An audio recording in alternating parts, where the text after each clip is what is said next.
Hello, please. Hello, hello. Welcome. Welcome or welcome back. What are the YouTubers say? Something like that. What are we doing today? Let's actually get some colonist task stuff going. We did the RimWorld night or RimWorld stream last night. That was a lot of fun. I'm liking the new DLC. It is everything I wanted. It's a very different play style than usual. Let me see if my category is set properly here. Yeah, okay. Nice. Nice. Where's my other stream at? Where's my vertical stream? Where is my vertical stream? There it is. There it is. There we go. There we go. Am I on Twitch yet? The streams are booting up real slow today. Pavel, good morning. I'm well. It's not morning. I'm just used to streaming in the morning. It's afternoon. I'm good. How are you? We're going back to game dev now. Back to game dev. And I'm just trying to get set up here. Let me make sure. I don't know why I don't think the category option is working on my streaming plugin. I have to manually change it. Sleep in, did you? I had some family stuff. I had to go take care of my sister's dogs, and I went to Costco. I did sleep in though. I had like 4 beers last night, and that's the most beers I've had in one night in a while. It was a good time though. I had fun. But we're back to game dev. I went back to my roots.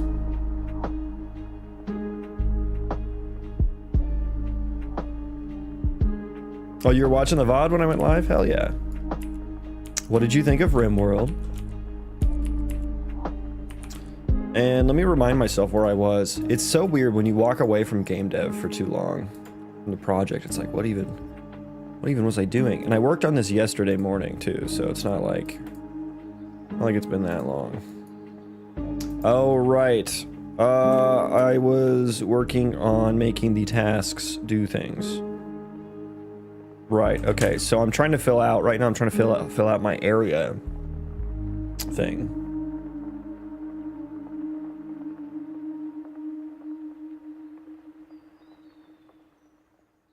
But we need to actually call the, get buildings by class. Get buildings by class, and we need to pass in the BP area. The building area. So where are we? This is, we're making, when you select within area, these are the options that's going to pop up. What I'm doing. Target, create new. We'll need to populate the events as well.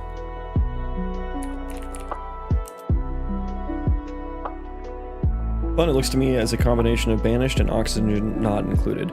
Yeah, I could see that. I could definitely see that. You know, the Dwarf Fortress is the daddy of all those games, the grandfather of all those games.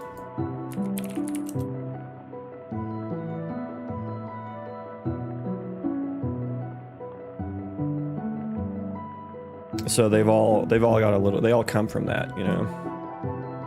But I think it's probably like Dwarf Fortress but in space, kind of. Okay, what am I doing here? I'm getting the colonies. If the player colonies contains this, I mean, we're already probably going to be doing that check.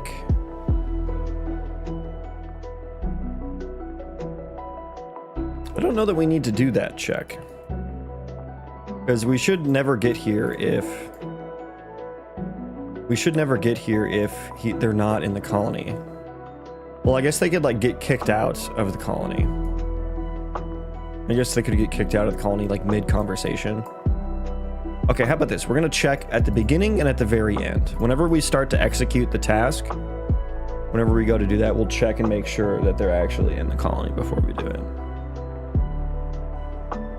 This is cool. Welcome in.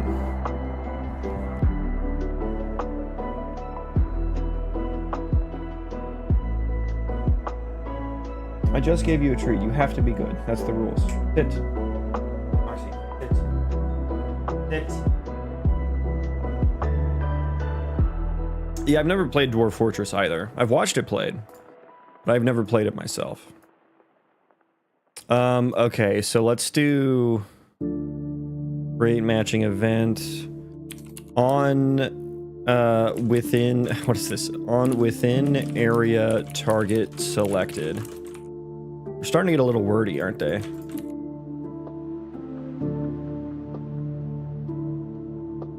then we'll need another one.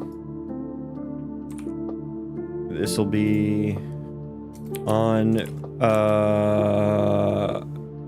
create new area selected.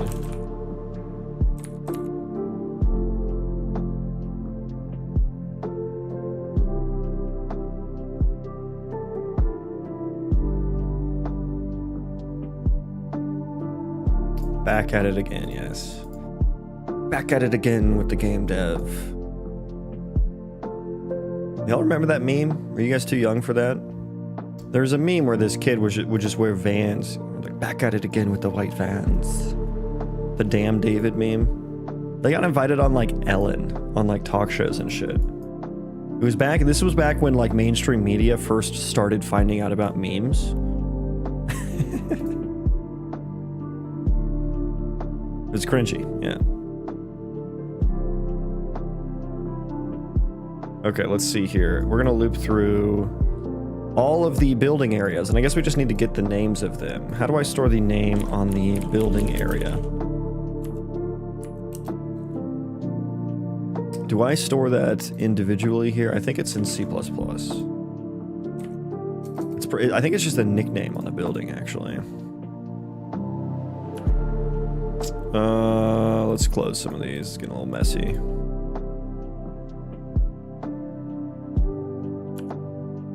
Getting a little messy here. Nickname.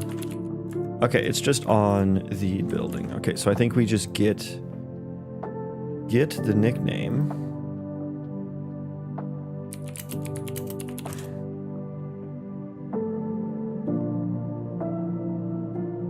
And then we need to, I guess we need to make interaction option. Yeah, because we'll need to do the delegate. I don't have the index on here. That's annoying. Why? Oh, because it's a set, so there's like a special one for it. Well, dude, I hate blueprints, man. Can I please have the index? Okay, I guess I have to, like, maintain that myself then, just because this is a set. Should I return it to get buildings by class? Should I just return this by array instead of set?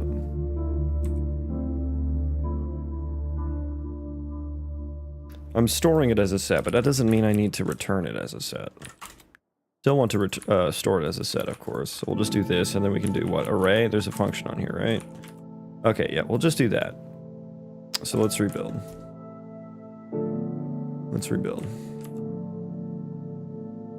Okay. Damn, Daniel, I remember. Okay, I'm glad I'm not the only one. It's a damn Daniel, yeah. Welcome in, guys. Abel, Cooley Draws, My Drunk Senior. Happy Saturday. For a hydrogen atom, derive the expression for the energy of the nth level using the Schrodinger's equation. Why are these energy levels quantized? Then I will sub.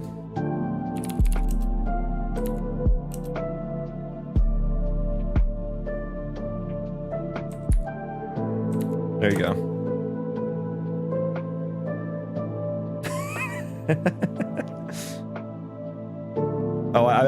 I did that in every single chat I have open.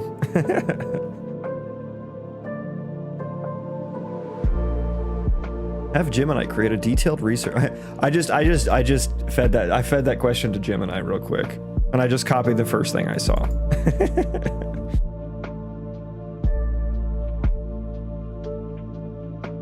And now it wants to build me a research paper. What game are you making? I'm working on an RPG Colony Sim Roguelite with procedural terrain and destructible terrain, and I'll have some AI generated quests as well.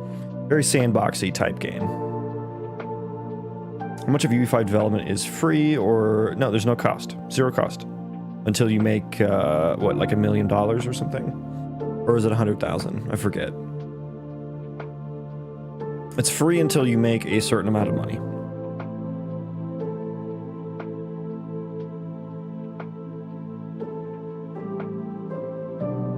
I forget what the threshold is.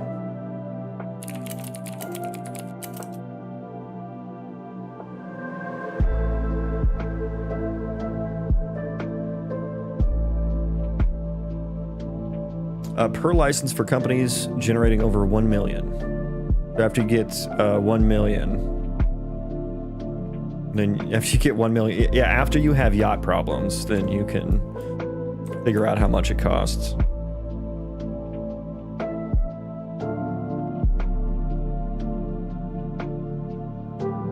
Yeah, I just use Gemini a lot. One, because I'm, you know, I have some skin in the game, but two, it's like, it's got the best use case for my game, which is a large context window, cheap and fast, which is, I don't need it to be right. You know what I mean?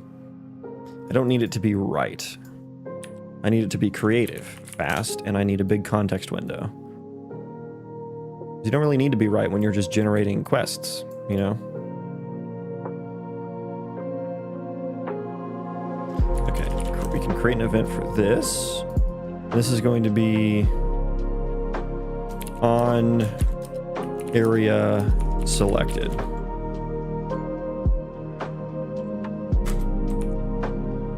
On area selected. So the targeting thing is going to be interesting. I'm not sure how I'm going to do that yet, because we're going to have to kick the player out of the interaction flow when they're interacting with the colonist and into some sort of flow where they can like click on, you know, an area or something.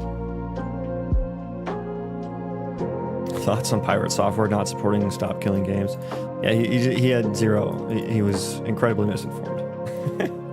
It took me all of 5 minutes to find out that Stop Killing Games does not expect live service games to be supported forever. Which was the pirate software take that was just laughably wrong. Dude's been getting some heat, hasn't he? I mean, not without reason, but yeah, he's been under the microscope for sure.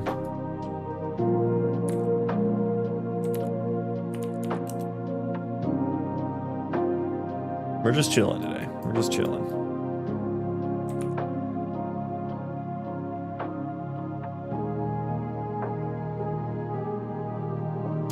Okay, so I don't know if I want to call that on area selected, because I'm probably also going to have some sort of function that gets called whenever the player clicks on an area, and that might be called something similar. On within area target, we'll say option selected. On area, should I say choose area? I'll say choose area selected.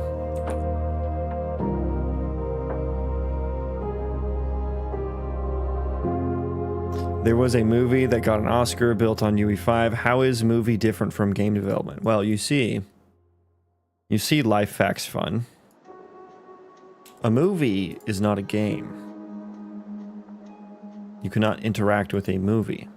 There was no user input into a movie. With a game, usually a game involves a user can perform some action, and the game will respond to that user action in a specific way. That is the difference between a movie and a video game. The interactivity. Was that a real question? No, I don't think so. It's okay though, I'll play along. I will play along. Okay, so we've got our options built out here. Make within area options. And we need to like apply those whenever the within area thing is selected.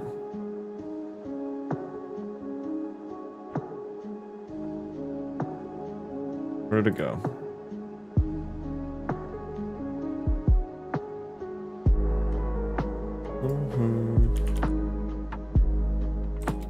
Get interaction options. Containers, yeah. Add. I think this is all we need to do there. Let's make sure I didn't start using this anywhere else. I did. I did. Handle task target selected.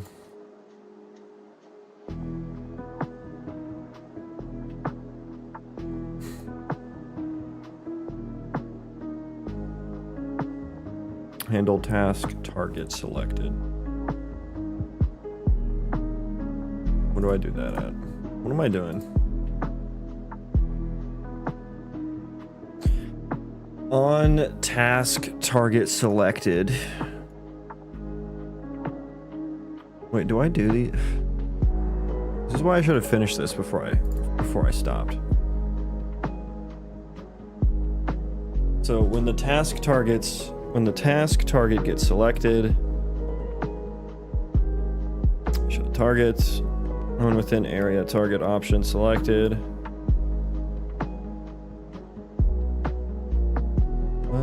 I need to add 2 here. Actually, no, that's fine. That's fine, actually.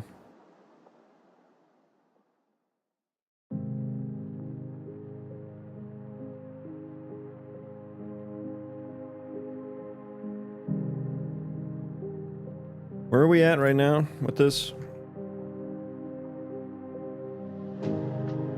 You said you learned C++ for real, but did you have experience in other languages before that? Yeah, I've been writing code for like 14, 15 years now. So yeah, I have plenty of experience in other languages. Okay, nothing happens when we select within area.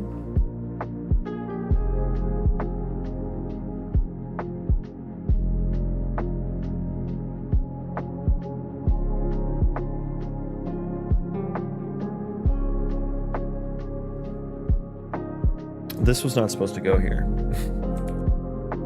because that just calls this. This is supposed to go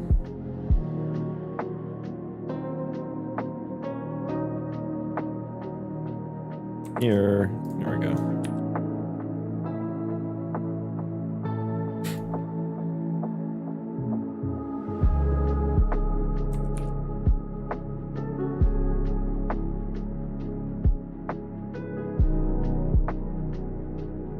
I wonder what the difficulty curve is on Unreal C++. I feel like it's probably easier than regular C++.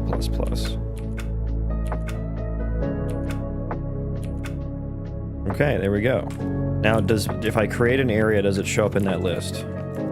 That's area 1. Do task, construct within area. It does. Wow, look at that. There. Sorry, shorts. YouTube Shorts. There's the menu. I want to get rid of this first one though. I don't need to have that there. If you get Writer, JetBrains IDE, I think that does a pretty good job of like teaching you Unreal Engine C++. I wish I had switched sooner from Visual Studio. Where's do task? There we go. Handle do task. Make colony task type options. So we add instead of set here. Let's set.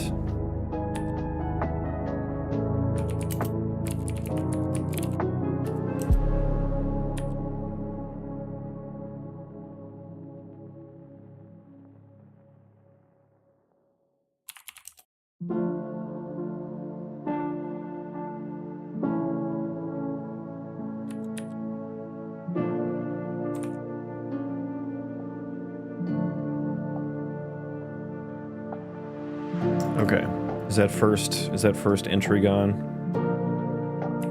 Crazy. I'm starting to get the hang of using my own system that I built. Crazy. Do task. Okay, yeah, it just changes. So now we can just chop trees within area. There's the target and create new.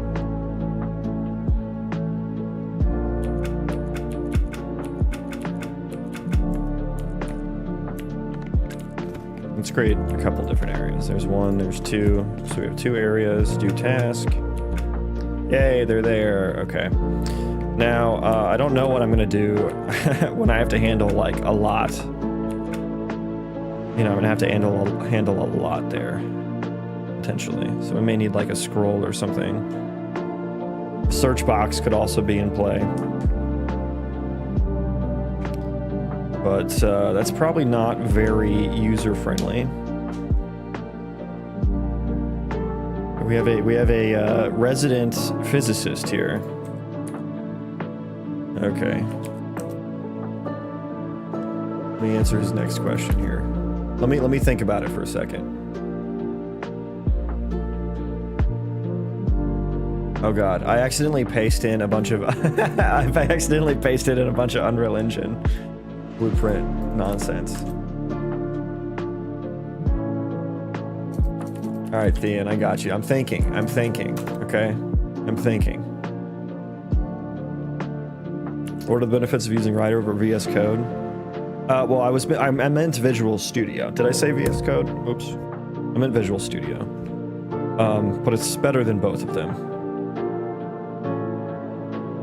You'll just use it. You'll understand what I mean. Like, it's an engine that is specifically built for. It's an editor that is specifically built for Unreal Engine, and so that has benefits over a generic editor that has no knowledge of Unreal Engine.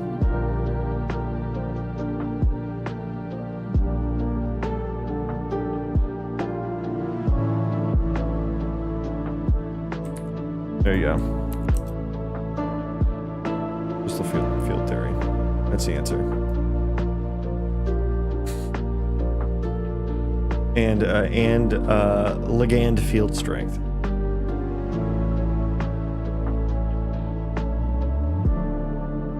Lignal field strength determines spin state, and ligands have intrinsic field strengths.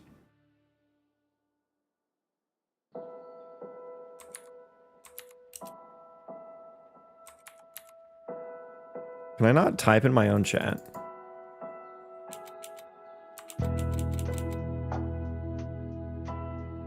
Oh, it was maxed out.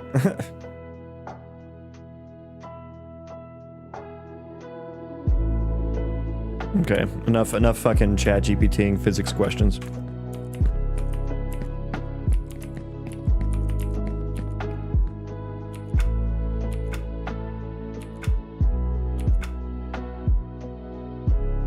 Yeah, Writer's free for non-commercial use now, so there's no reason not to give it a shot. It's just specifically built for Unreal Engine, so there's a lot of like little nice things that it does to like make sure you're doing things right. It'll catch you from shooting yourself in the foot a little bit more.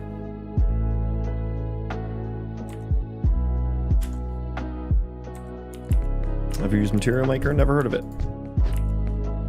Never heard of it. Okay, so on selected.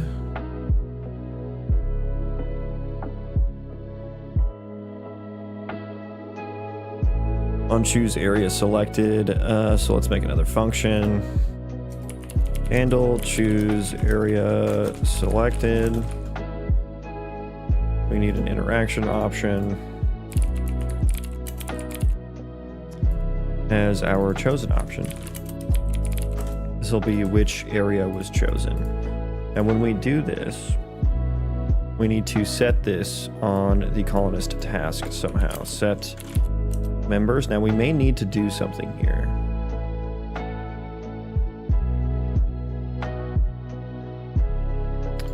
We'll need to do that after. I'll need to get entity data itself, colony data.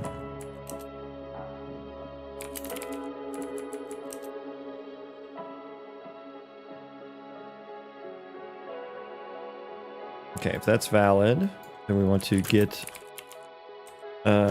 belongs to colony.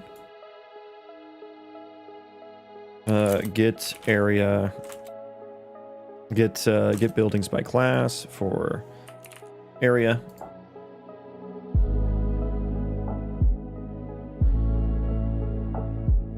And still UI stuff, basically. We're actually maybe getting towards the functionality part of it though, because I'm actually like selecting stuff now too. You're making your own mesh materials, procedural meshes, yeah. So like there's one area, that's area 1, so we can like join colony, then we'll go do task, you know, forage within area, and then I have area 1 down there as an option. So probably can't see that. There you go. You have area 1 down there. Sorry, YouTube Shorts, you're not going to get the fucking right hand side of this today. But yeah, and then I need to, these are going to be, you can like target one, I'm thinking, like you just do target and then you can just click on one, so you don't have to remember the name and be like that one over there, you know.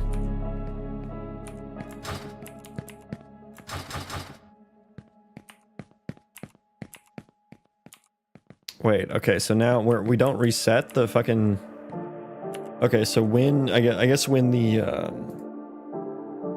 interaction ends, we need to reset the widget. I thought I did that.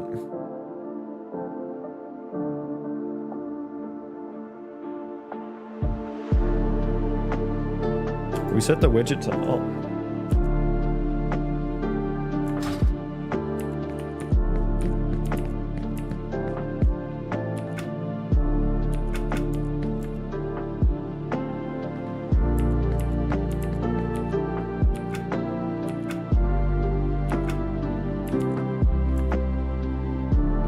I don't know what fucking state we just got in.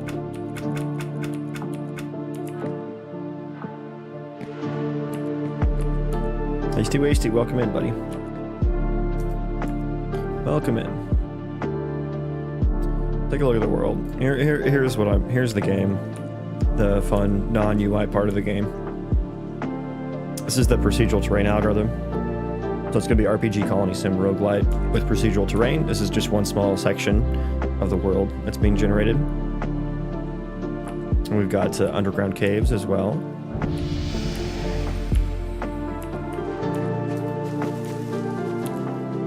And here's the world map.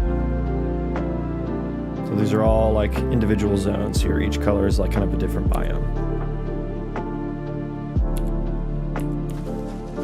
And yeah, there's the world.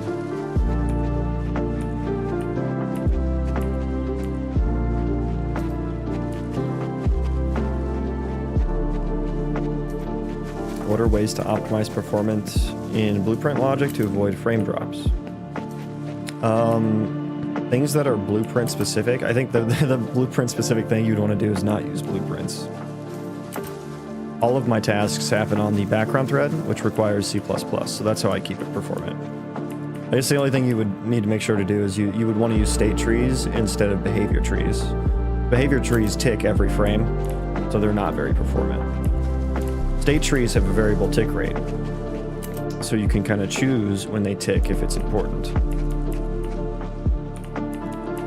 So I think that would be the only thing I can recommend there. But you're probably going to have to end up using mass, which has to use state trees anyway, so look into mass. Ice Master, welcome in. So yeah, there's a little small slice of the game there.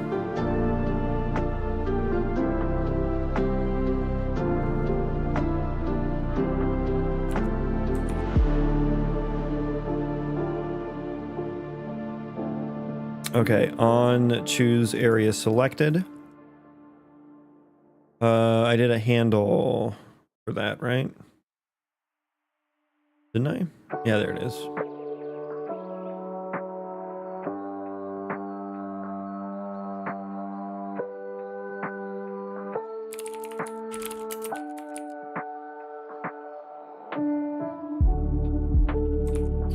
Handle choose area selected. Okay, so we're calling that right. Yeah, I need to find the actual I guess we're looping through the areas here, which doesn't feel good.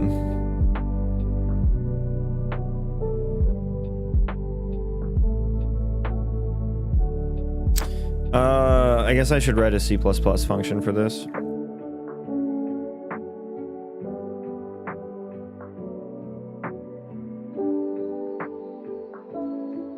I guess I should write a C++ function for this.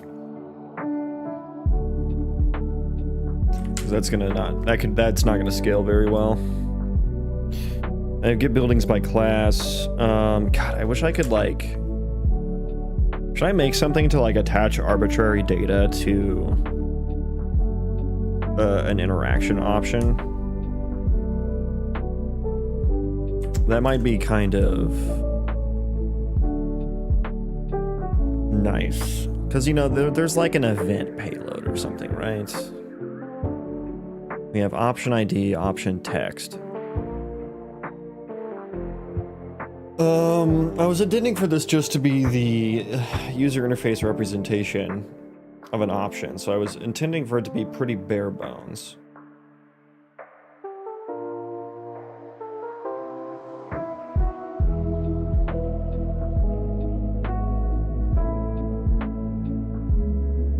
Do I want to put some extra information there? It would be something like edit anywhere, blueprint read write. It would just be like T object pointer U object.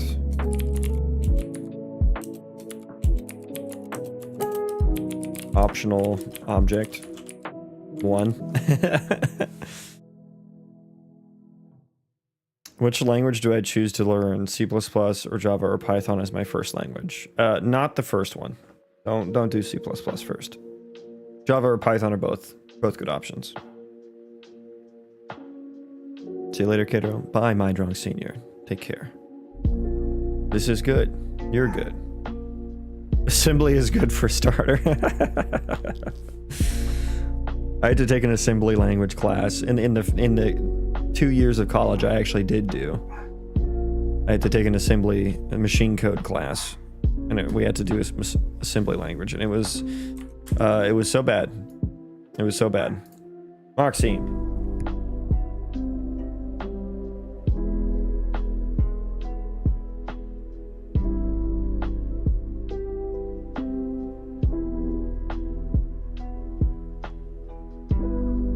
Does it make a difference if people watch from Shorts, YouTube, or Twitch? I'd like to watch from the platform that benefits you most.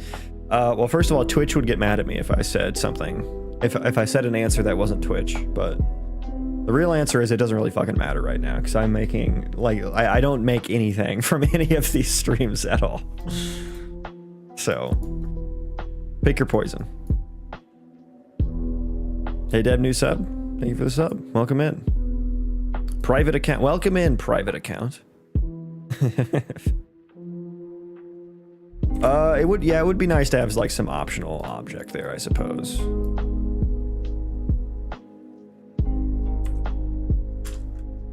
And that way I could just wire that up and I won't have to like search through the array again. I can't just put them in a list, can I? No, I need a better UI for this. I mean, okay, we'll just stick with this for now, like, the player is gonna have like fucking hundreds of areas potentially, so.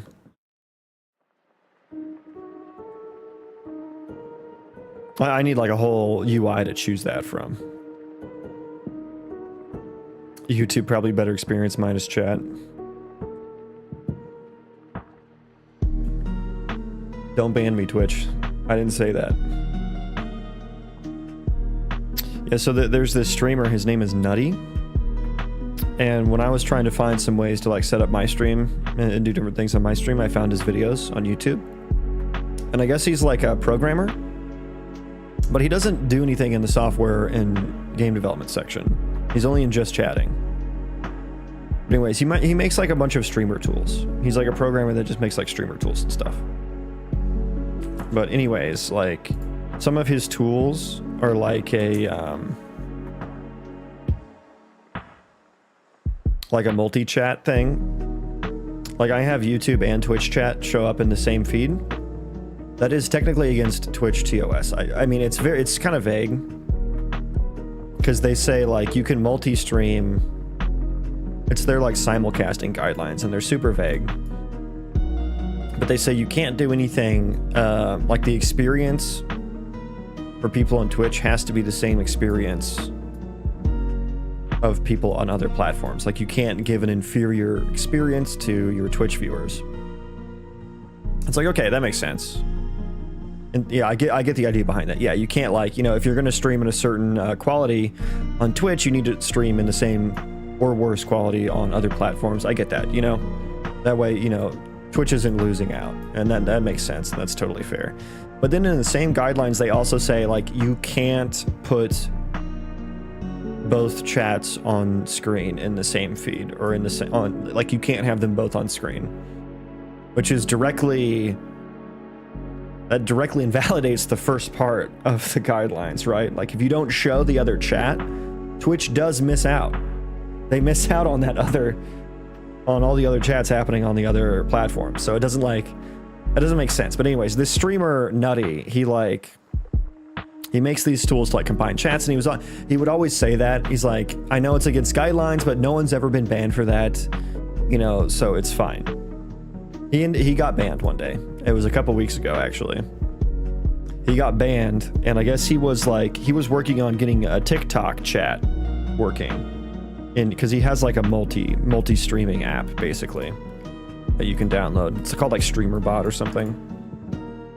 And he was telling people to donate to him on TikTok, and I'm pretty sure that's what got him banned. Like, they didn't even say, he never got a reason why he was banned. They just cited those guidelines. He still puts both his chats on screen. But yeah, I guess, like, I think the key point is that don't tell people to go to other platforms. I think that's my takeaway, at least. And that makes sense, right? That makes sense. Like, I can't... This is all related to, like, which platform should I support you on? Like, I don't think... It's not fair for me to use these companies' technologies for free and then to tell all you people to go to one or the other. Just pick whichever one you like the best, you know? It's up to you.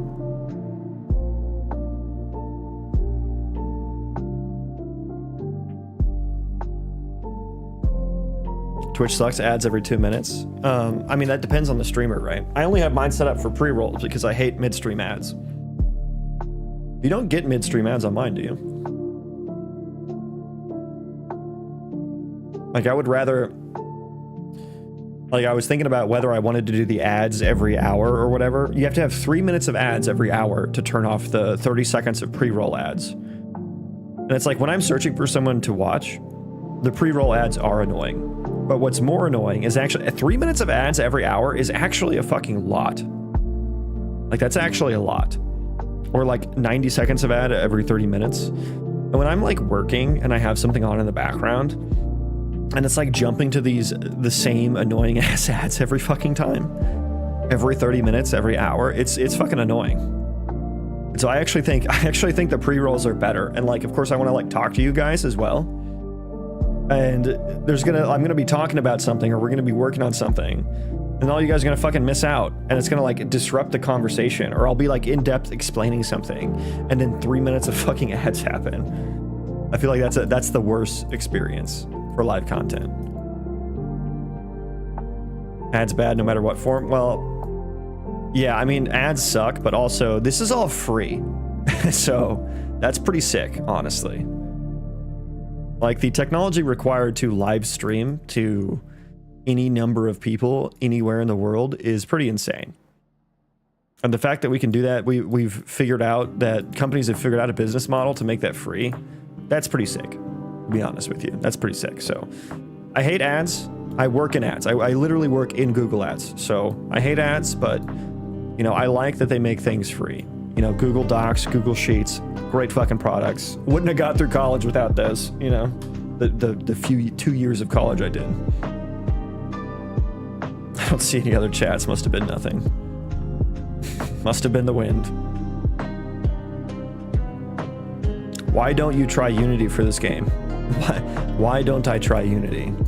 You mean like, why don't I switch right now to trying Unity and remake what I've done over the past 2.5 years? Or are you asking why I didn't start with Unity?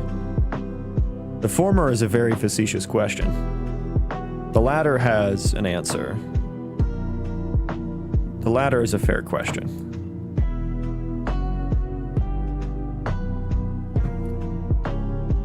Unity's pricing model is garbage, first of all. Their CEO, the business side of the company, after the debacle that happened, was that about a year ago now? Took all faith away from me to ever use Unity. 2, there's no visual scripting language as far as I know. Last time I looked into it, there's no visual scripting language like this. This is a nice to have. 3, I see Unreal Engine as being closer to the cutting edge of game development in terms of technology. So I think they have a stronger rendering pipeline. Unity terms and conditions are ass. Yep.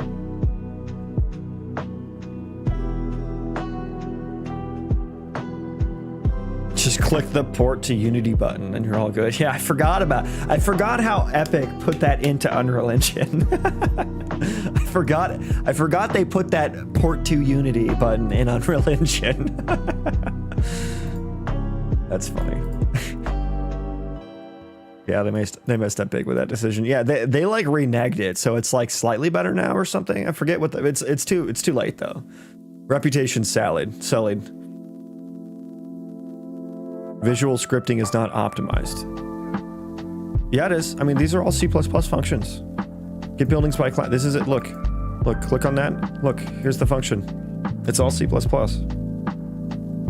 only thing you shouldn't do in blueprints that's unoptimized is iterate over a large number of things. That's it. But that's not how you should be using the scripting. It's a scripting language, right? This takes the place of something like Lua and other game engines, right? So you don't use it like that. You don't do your foundational stuff in there. You can. Plenty of games have been shipped using only blueprints. But yeah, if you're trying to do highly optimized things, you shouldn't do them in blueprints. But you can do highly optimized things and then use them in blueprints, like this. It's all just C++ under the hood, so individually, it's optimized. It's all about how you use it.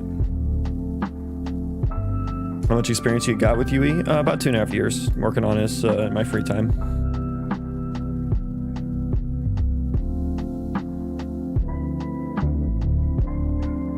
Wait, do I have to put stuff here now? Or does it just want me to refresh?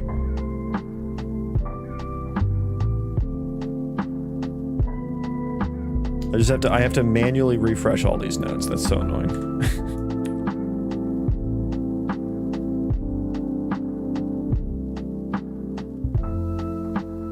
Yes, I know that it changed Unreal Engine. Like, I get it.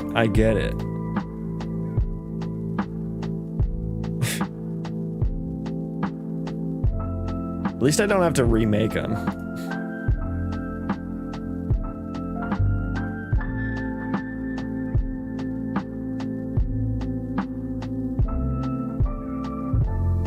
And here's the one I want. Whoops. Refresh all nodes. Is that... Where is that button? Holy shit. Dennick, where is that button at?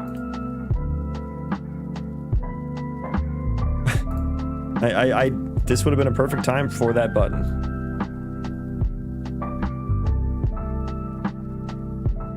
File, refresh all node. Oh, nice. Thank you. That's a hot, steaming hot tip right there. Hot. Okay, but now we don't need to loop through this anymore. Boop, boop. Do you need to cast this to area? Probably. No, actually no. We can probably just set task target. No. Task target actor.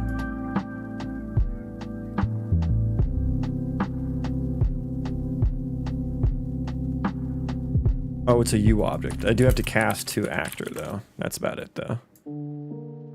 That's all I have to do.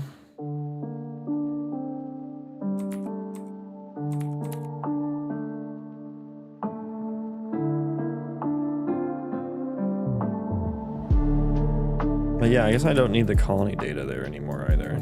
We're just gonna set it on there, and then this is gonna be like this is the end of the road for this.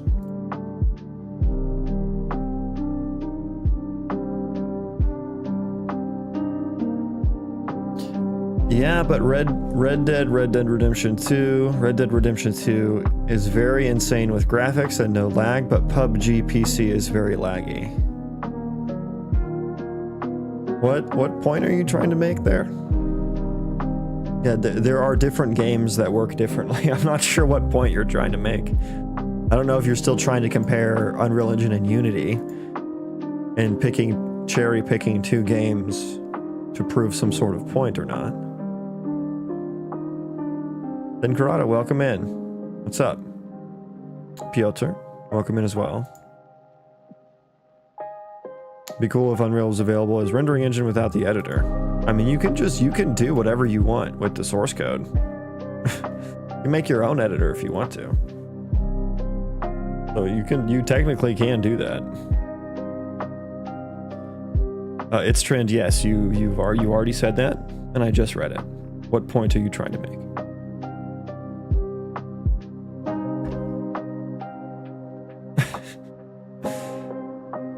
You said, yeah, but this game is good and this other game is bad. As if it proves your point of Unreal Engine is bad, which is the point I think you're trying to make. I think you're trying to say Unreal Engine is bad because you used Unity once, and so you're trying to validate yourself. And you just looked for a game that was made in Unity and tried to compare it to, or you looked for a bad game in Unreal Engine. Something. I don't know what you're trying to go for here, buddy.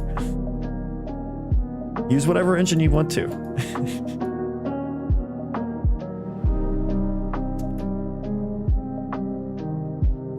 Unreal Engine and Rage Engine. Yeah, I don't know. You're not being very coherent at the moment.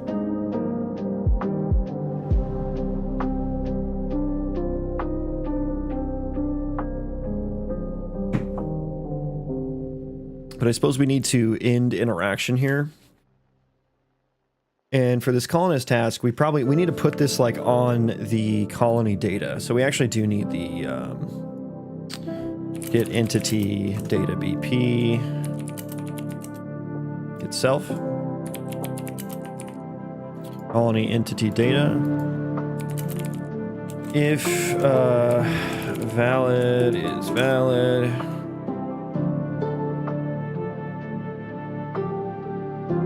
That's valid. We would want to set current task to the task we built. And then we would want to end interaction.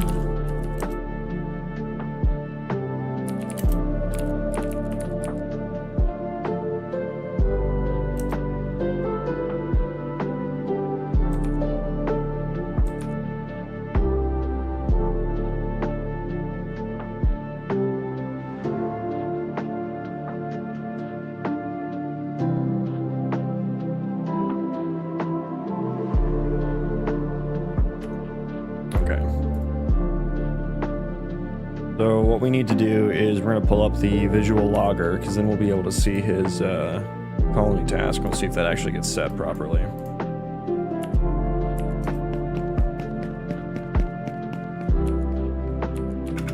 When my colony, do task. We're going to make you chop trees within area. I need to build an area.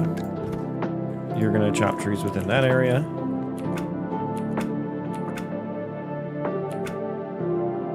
Yay. Okay.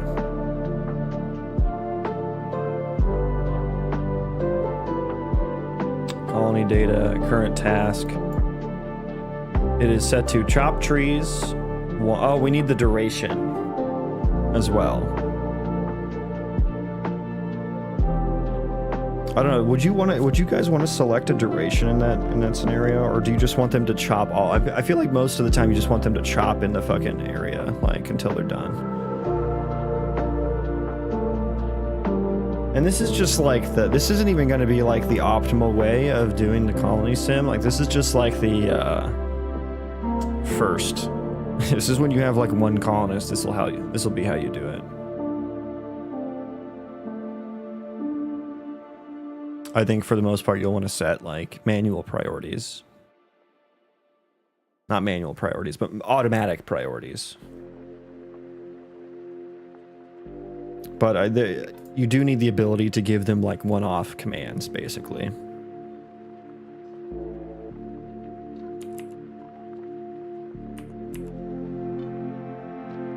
Look at these two. Just gazing into each other's eyes. Like, oh, I just fucking love doing tasks for the colony.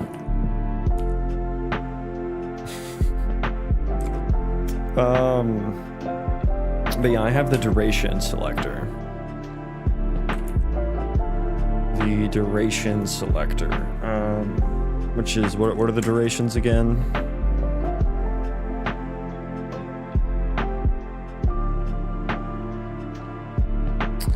For a certain amount of time.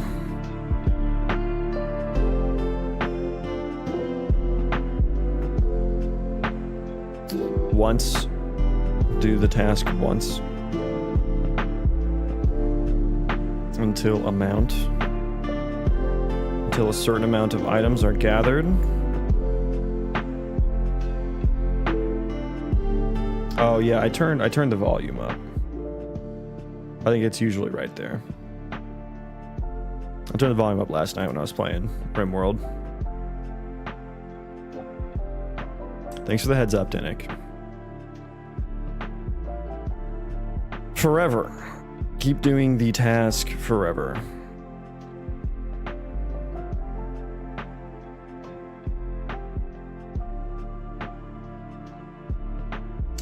These are just such granular decisions to make.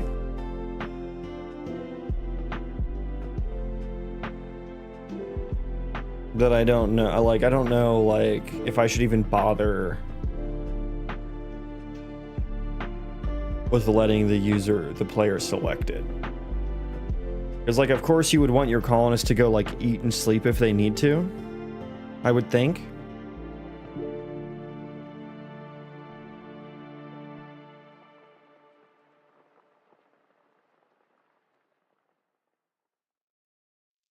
Yeah, like, when you give your colonist a one-off command, what are you expecting to happen?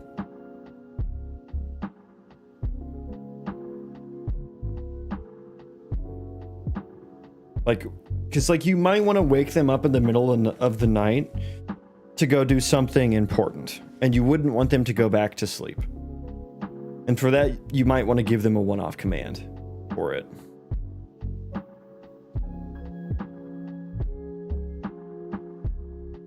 But if you just want to say, like, hey, go chop some trees because there's, you know, nothing else to do or something, and you only have one colonist, that's kind of a different scenario because you're not going to want them to skip meals and get upset or go without sleep and get tired and get unhappy.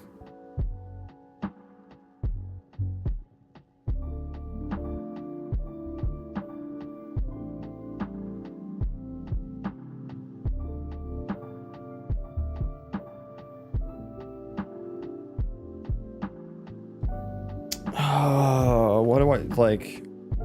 The duration kind of helps with that, but it's just like one more fucking decision to make, you know?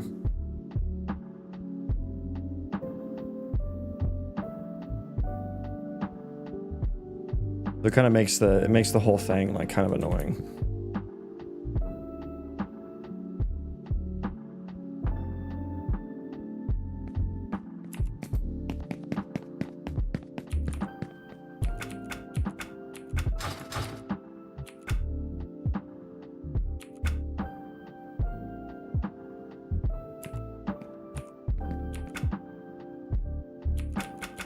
Let's make the create new real quick. Let's skip over and do that. On create new area selected. Okay, so what we're gonna want to do is hide the interaction options widget. So let's create another function. We have so many functions in this class. And it'll create new area selected.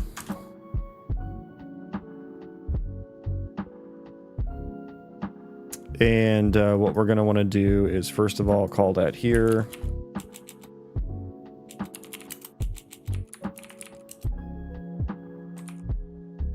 Do the NPCs need to eat and sleep? Yep.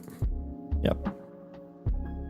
What are you using for the AI behavior? I assume you don't use behavior trees. No, I use state trees that I process in my own custom processor on the background thread.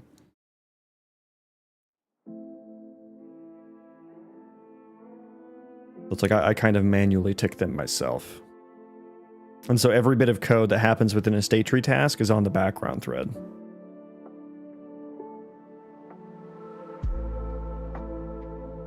Handle create new area selected. So yeah, we're going to want to, first of all, let's just like set visibility on this. I think would be the easiest here or something. Set visibility. And then I also wouldn't want the player to like be able to scroll and shit. So maybe I need a function on here for like disable or something. Hide and disable, I would think. Let's do that.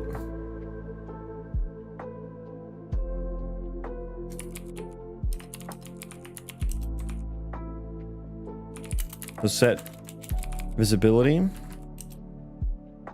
Well, honestly, let's just set visibility on it, and then we'll have logic in here for like, if it's not visible, we're not gonna scroll.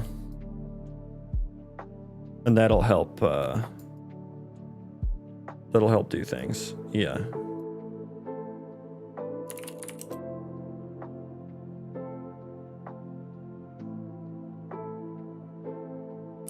Get visibility. Can I just do is visible? Yeah. Only if it's visible do we do that.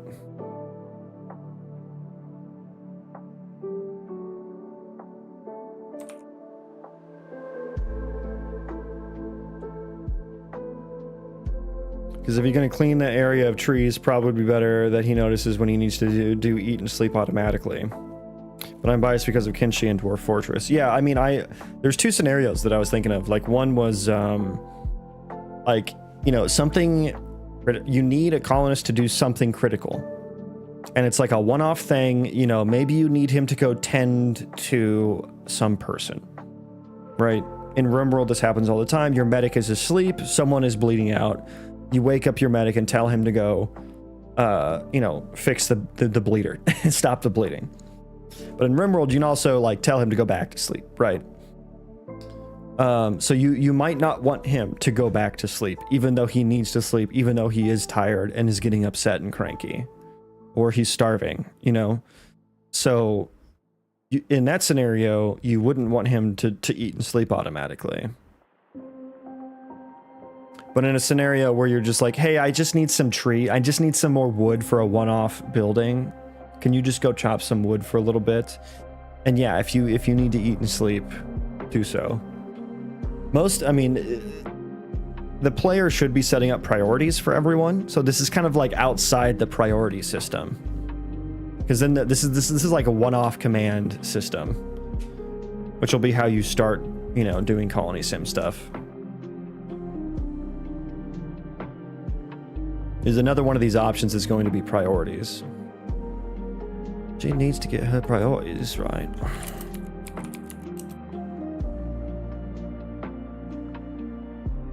So yeah, set that as collapsed.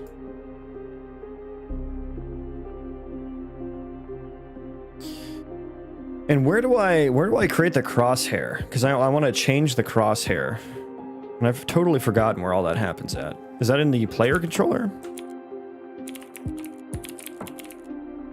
No, that would be in the HUD. There's a crosshair on the HUD.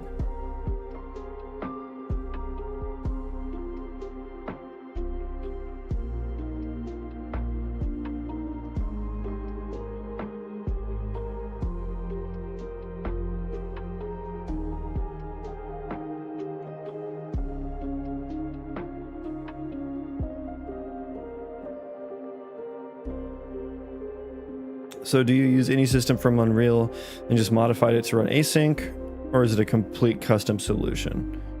I mean, that's what I was saying about the state trees are like an Unreal Engine thing that I just run async. So that would be an example of that. I am attempting to do that with the gameplay ability system as well, to varying success rates. I'll probably need to end up rewriting it.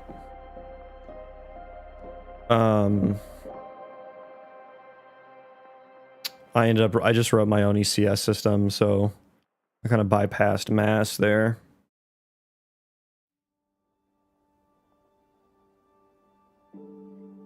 Hollow Knight? Yeah, I like the Hollow Knight. Oh, I don't have my video player on. I turned that off last night too. Dude, I suck at streaming, don't I? There we go. There's the player. Yeah. Hollow Knight songs.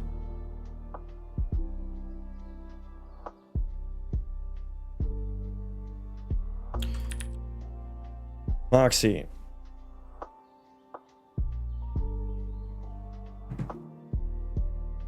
So I need a function here.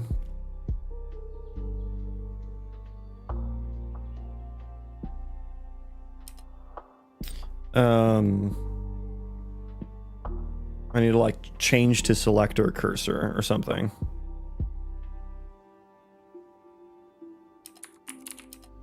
Change crosshair.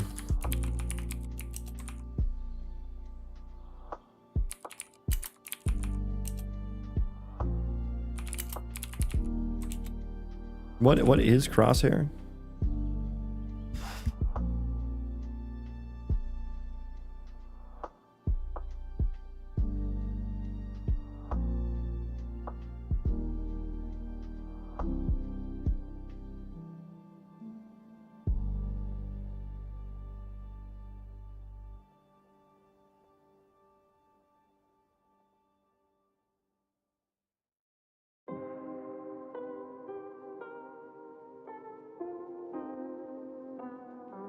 It's an image thing, right? Okay. Set image on HUD.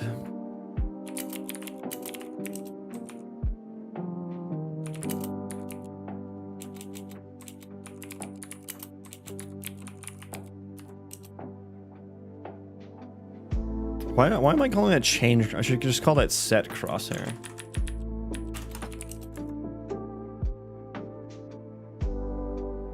And I guess this is gonna need to be something that goes through my player controller or my player.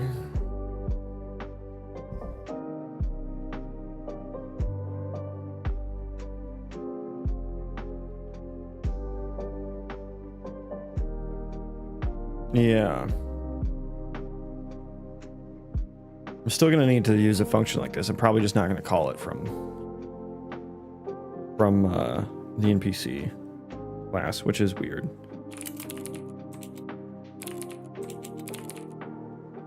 What is this? It's an image object. Do I set, it's set brush probably, right? So weird. Can I like get brush? And then can I set image? Set members? Image. There we go. Let's just do that.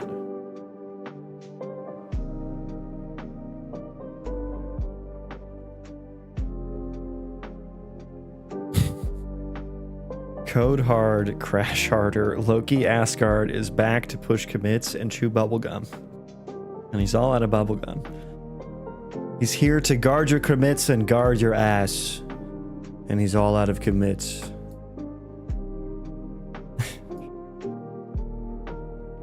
What crosshair should I use for this? Crosshair simple.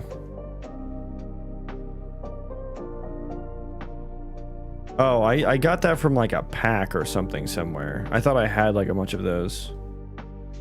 Okay, hang on. Let me figure out where I got that from. Crosshair pack. That's probably a good starting point. Okay. This one looks nice and selecty. That's an optional. We have different sizes of that one.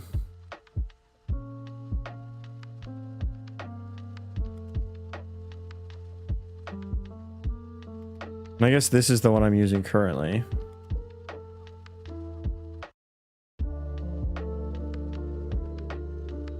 Now, it would be interesting if I could change it to that one, or like one of these ones.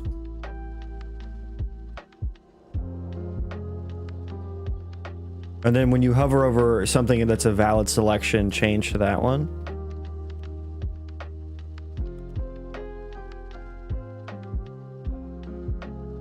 Or it could be these two.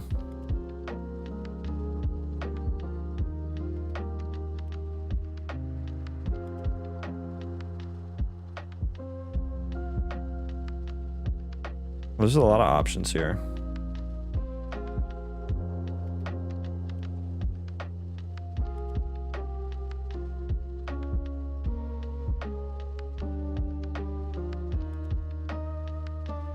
I don't know.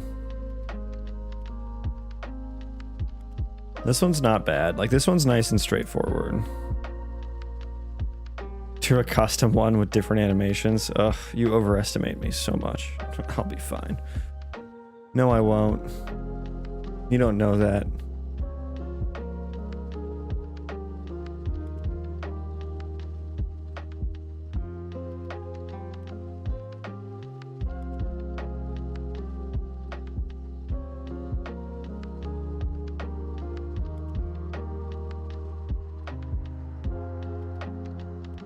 I do think it should be targety-ish, but I don't want it to look like a fucking, like, you're about to shoot someone crosshair, you know what I mean?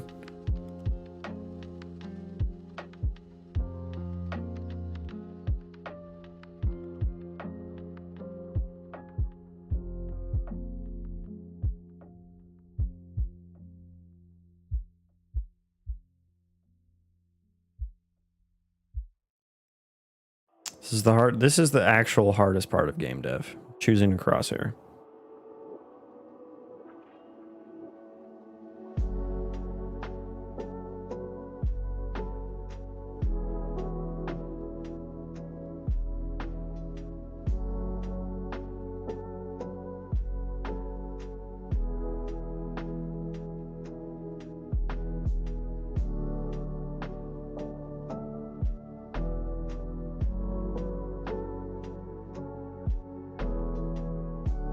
Can't I see the size or something in here? Oh, that's, oh lord, that's tiny. 64 by 64. Okay, those are the same size. Just like the box is actually smaller, I guess. Yeah, delayed another 5 years.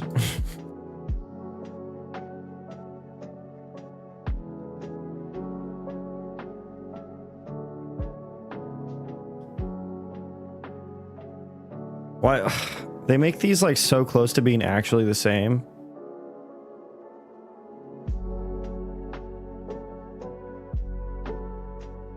But then they don't. Okay, I'm either thinking these two. Like, this is when you're looking for one, for a target. When you hover over a valid target, it switches to that one. Thinking about those two. These ones aren't bad either, but that's not exactly that's not as targeted. It's not as targety. You know, I don't know if the user will, you know, and obviously I'm going to have like an interaction text box that says target, select target or something.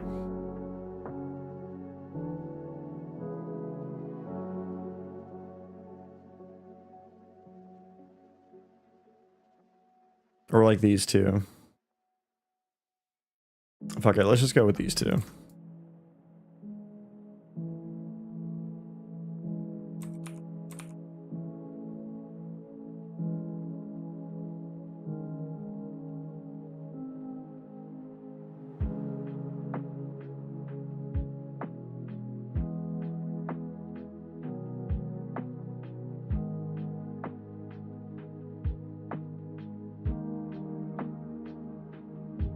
Okay, so I need like a mode, like a selection mode now.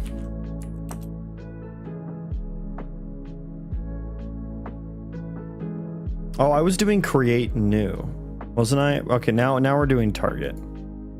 Whatever. Whatever.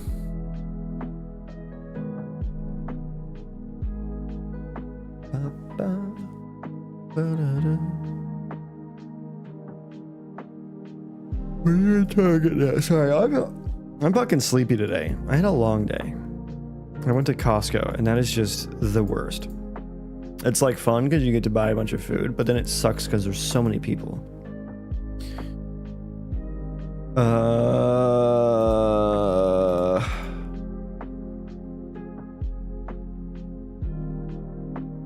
Okay, so we have our character. Can I just close tabs to the right? Yeah. So I have my regular update interaction trace.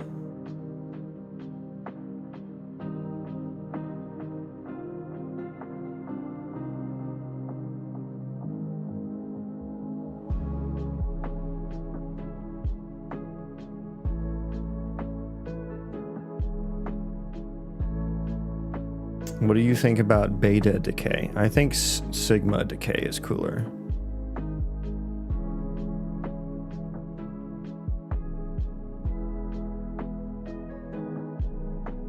Okay, yeah, so I need like a different mode, basically. And I guess that can be a gameplay tag.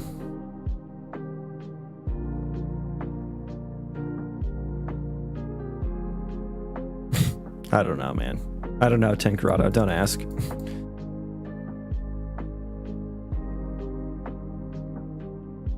No, the game? Yes, the game.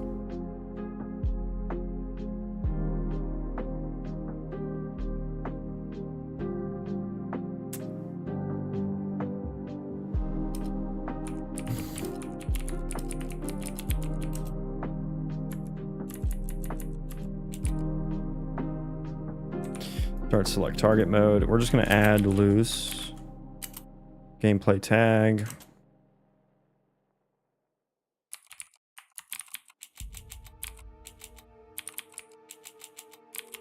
Oh my god, I can't fucking type.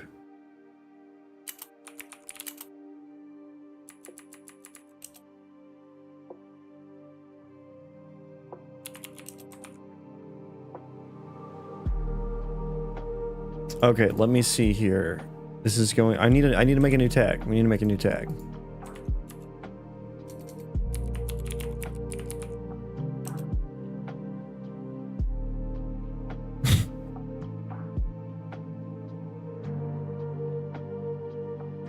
Not very friendly, I see. Was that not very friendly?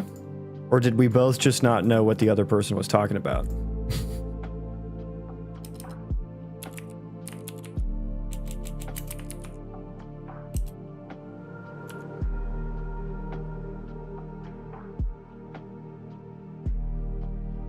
Character state tags. Yeah, isn't build mode is being active? Yeah, we can throw it in here.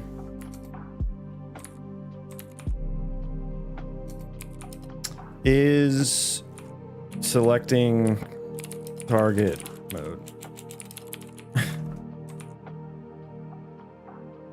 I'll say is in to match up with build mode. Is in select target mode.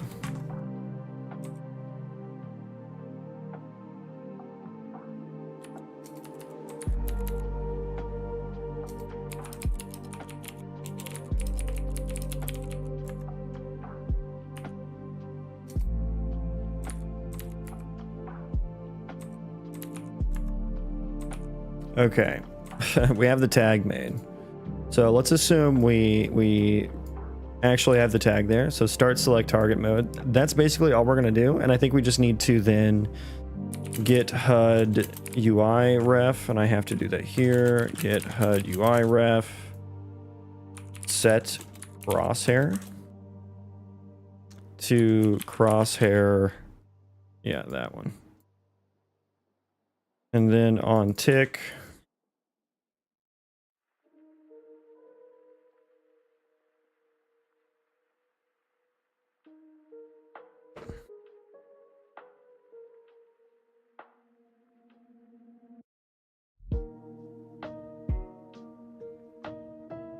Interact. Where's tick at? Update interaction trace. Okay.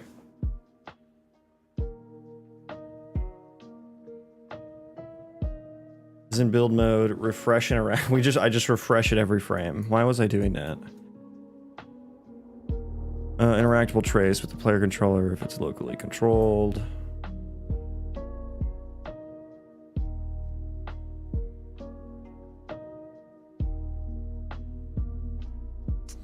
Is interactable.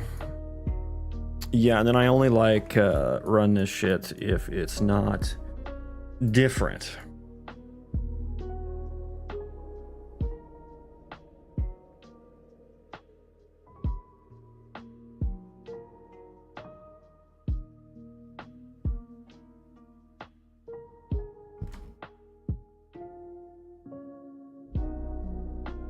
Bro, this is UML Phyton. I don't know what UML Phyton means. I assume you mean Python. This is not Python. Flex Gaming, next time I will ask a gaming related question in a physics class. Well, I think you should rephrase the question. Make it more clear. I am unfamiliar with the game Beta Decay. Not everyone knows the name of every game. But maybe next time you can say something like, have you seen the game Beta Decay? What are your thoughts? Or what do you think about the game Beta Decay? Because we just had a guy in here who was spouting off nonsense about physics. And so I thought that Beta Decay, that sounds like a physicsy thing. And it probably is, to be honest with you. That's probably the decay of like fucking elements on the periodic table or something. Oh, you're a gamer? Name every game. Yeah. Sorry, guess I'm not a gamer. Yeah.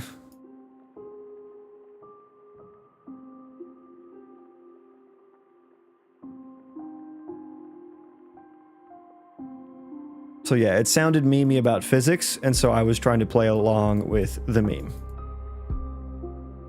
And, you know, I was playing on Beta Decay, you know, beta versus alpha, and then there's also sigma. So I was like, sigma decay better, you know. I know, I'm a comedic genius. Hold the applause. I'm also sleepy. And I'm working on UI, and I don't like working on UI.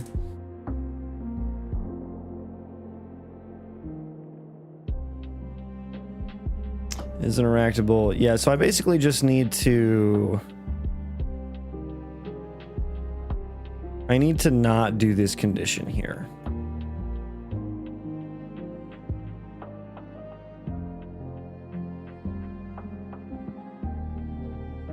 Which is kind of annoying.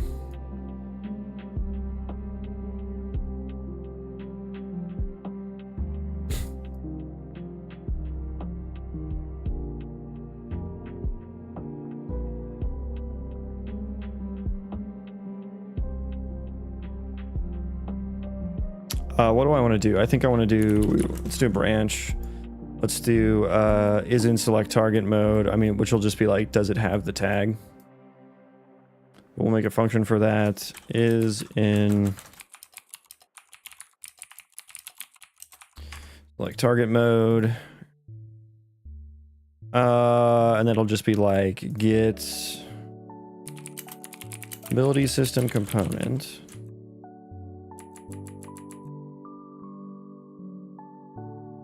Has tag.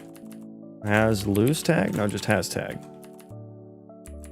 Has matching gameplay tag, which we will need to wire that up whenever we get the tag. We need to rebuild for that, so assume that's there. If we are not in select target mode, we can do what we usually do. If we are, I think we set it every frame, regardless. So we kind of like bypass it.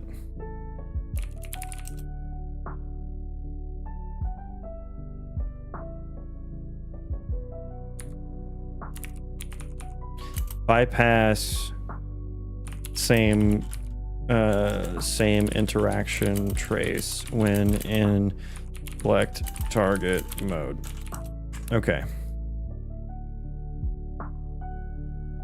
Sorry about that, my bad. No, you're good. I don't care. I'm not like mad or anything. Neither of us were understanding each other. So, no one's fault. No one's fault.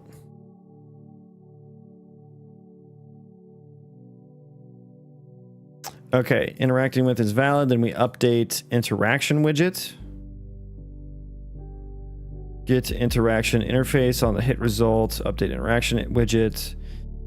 And so now this is where the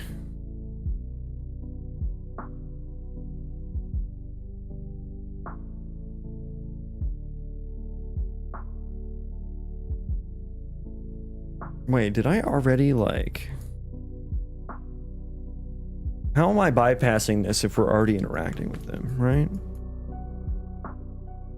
I guess it doesn't matter what our interaction trace hit result is.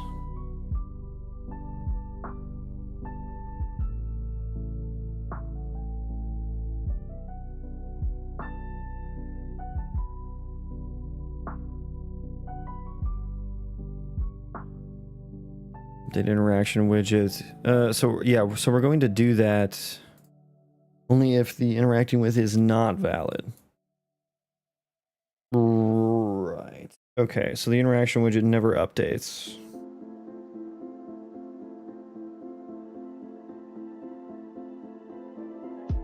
I mean, actually, do we need to do this every... Do I need to do that?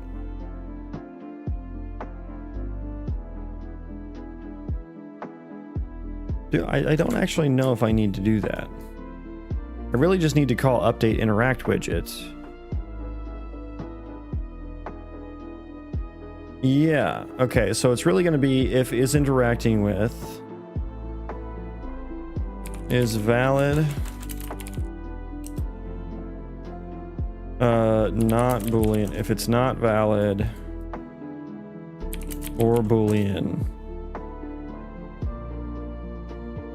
branch on that instead. It's not valid, or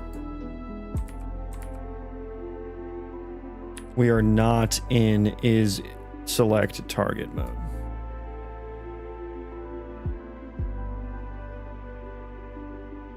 Or we are is we is in select target mode. If we is in select target mode, then we can update the interaction widget. I think. We update interact widget, which does this, which means we'll get the interaction subtext component. And really then it's up to the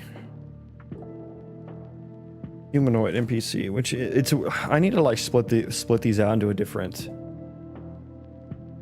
thing, I guess. But then how would all the options like wire together and stuff?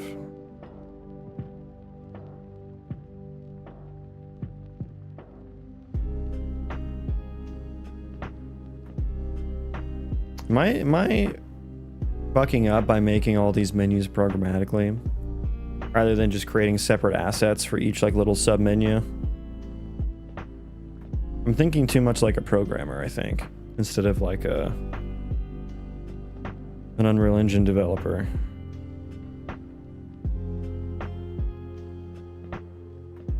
I'm in too deep. We must press forward.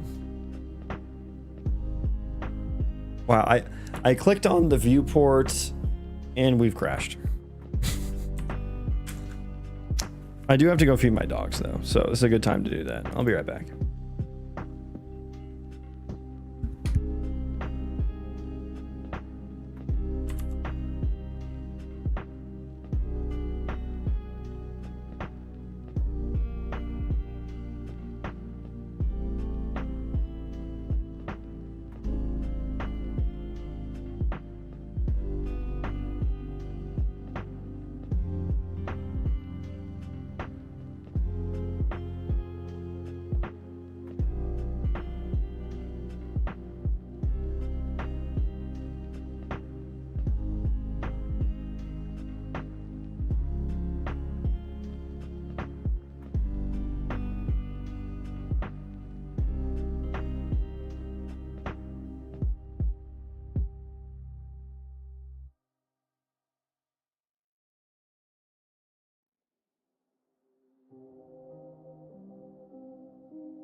Not very polite. Not very polite. I just fed you and you're barking it.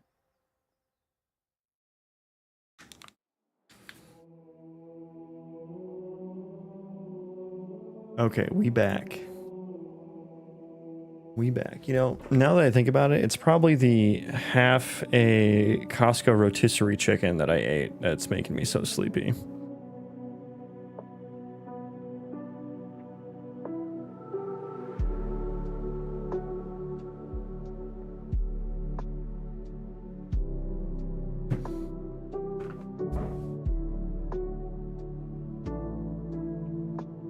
Okay. I forgot what we were doing already. Oh, right. We were working on the target thing.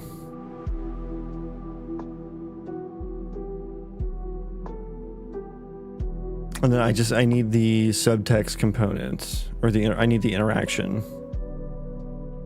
Text to change on, yeah. Interaction, interface, get interaction text. Interacting character is in select target mode. Is that not, I guess I need to fill those out now too.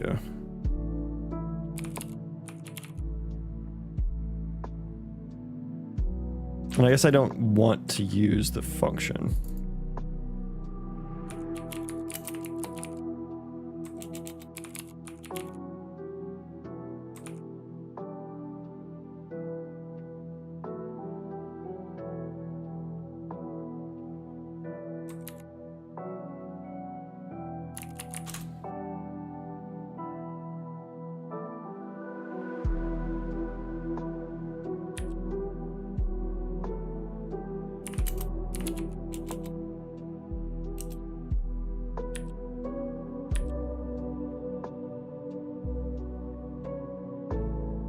Is in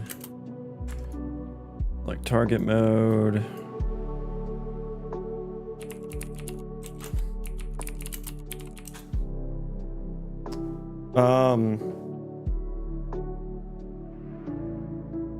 I guess it can just say select target here, although it would be nice to know what target I'm selecting, because I'm going to reuse this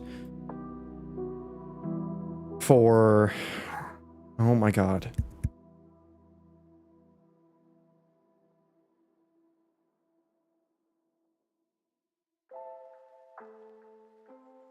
What was I saying?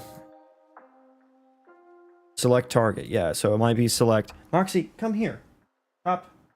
You're just gonna go back out there and bark again. Stop it. Sit. Good.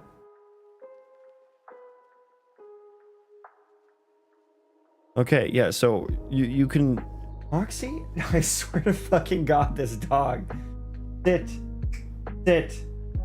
Stay. Good. It's like I turn and she's just like, okay, I'm gone. Thank you.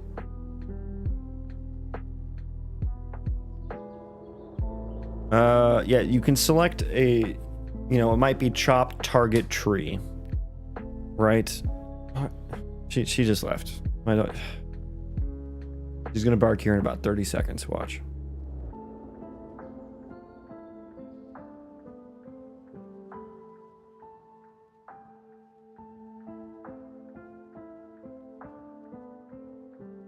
Yeah, that's a bonus feature. Let's just do select target.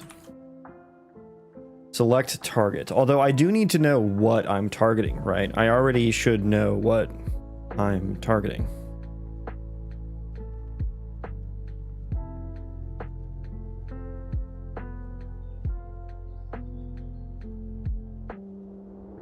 And I guess it's going to be either an area. It's going to be an area, or like a tree, or like it could be forage. Something. It could be like a.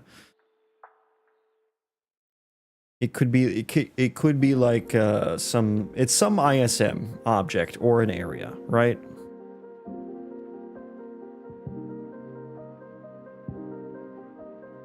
An ISM or area? Is that all the options that there are? Well, it could be targeting another entity as well. Well, I need a select target type. I already have like a task target type, but now I need like a select target task target type. Yeah, that makes sense.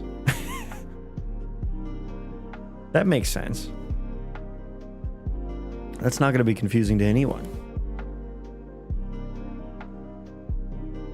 But yeah, there are several options. Maybe it should just be a class, although entity is like a specific case.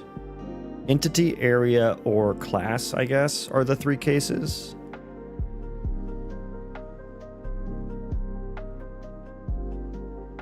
And actually the class, because they're ISMs, it's really a static mesh or something. It's it's an environment item resource, really. An environment item resource. Or what do I call it? Environment item object or something? I should just call them environment objects.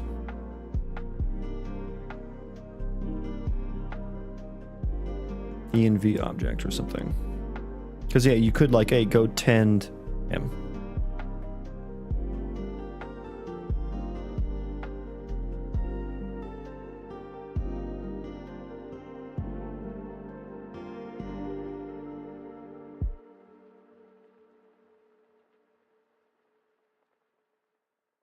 So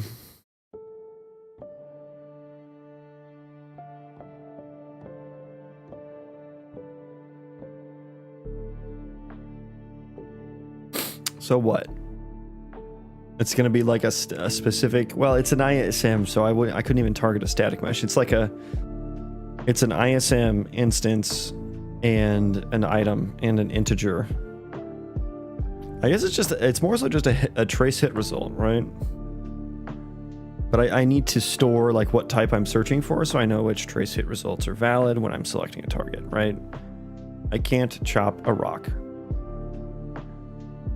Do I need an interface for each of those, like choppable, mineable, forageable?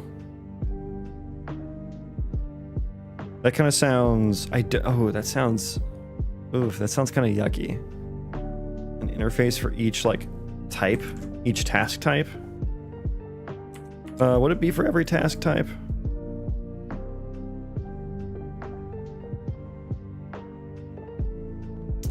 Oh, construct. It was just any building. It could just be any building.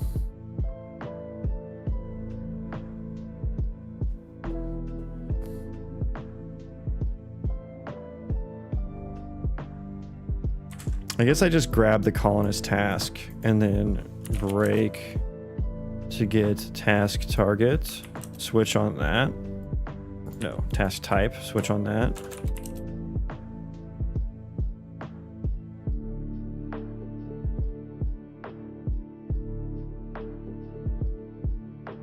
Switch on that. None, go back to the normal one. Would never get there. I'll just say select building. Return node. Select choppable. I don't know, I could just say tree there, but like, I suppose there could be...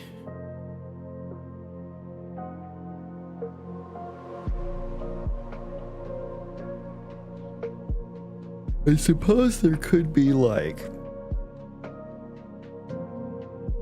other things that you could chop. Let's keep it as tree until we get to that case. Turn node. Select forage. If I've selected forage,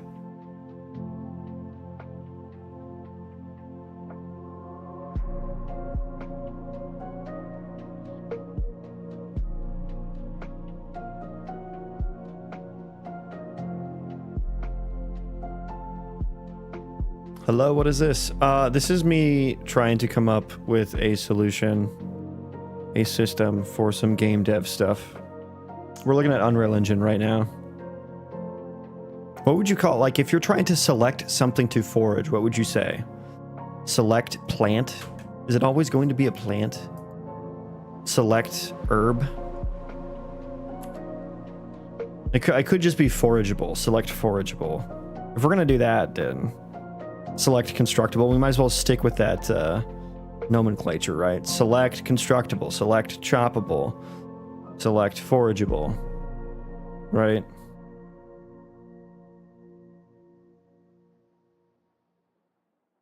Select gather. Or you mean just gather? What are you doing, bro? Making a bomb? Is that what my noodles look like here? What's that interface or platform? This is Unreal Engine. Here's the game. It's a RPG Colony Sim Roguelite with procedural destructible terrain and AI generated quests. This is the procedural terrain going so far. We're just generating a very small section of the world.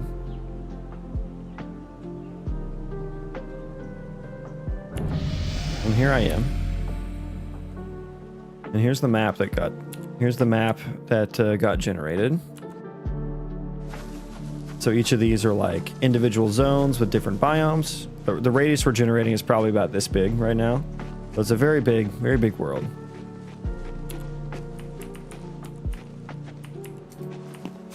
I feel very scared seeing this. That's why I didn't use DaVinci today. Okay. Select vegetation. That's an option. Select vegetation. Although, is it always going to be vegetation? I mean, probably, right? That is kind of in the definition of forageable.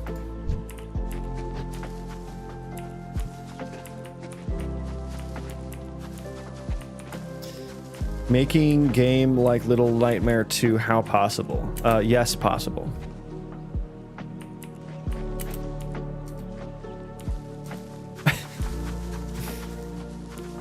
We have dynamic tree chopping, which is pretty cool.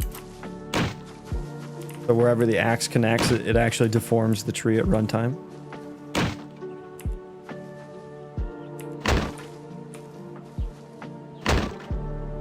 You could make it, or you could make it tool-based actions. I mean, I do plan to have tools involved, right?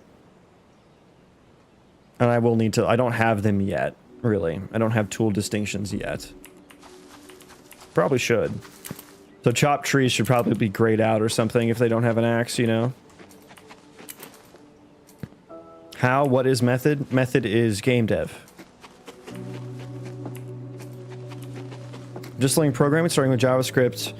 I want to create apps. Any tips? Apps as in like web apps or mobile apps?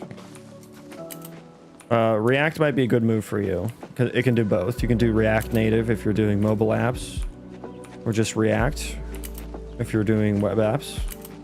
But yeah, I would pick one of the UI frameworks, one of the popular ones. I think React is the most popular, probably followed by Angular, and then after that, probably like Svelte, which is like a newer one. A lot of people love that one though. Mobile? Yeah, I'd go React Native, honestly. That's what I would do. And you can look into something called Expo, which is a thing you can use to build the stand-up mobile apps pretty quickly. Svelte is amazing. Yeah, everyone who's used it, I've heard nothing but good things about it. I'm a React girly myself. I use Angular Dart for my day job though, and I hate it. It is, at scale, it is a massive pain in the ass. The dependency injection hierarchy is just awful. And in React, you just don't have to worry about dependency injection hierarchies.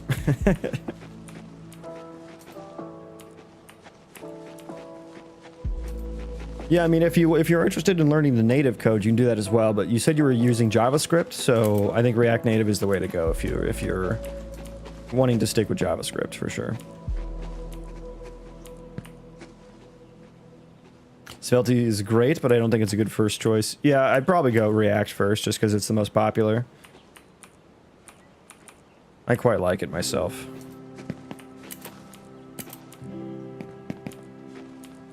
Five best game dev channel to learn from. I don't really know. I don't really watch like game dev channels or anything.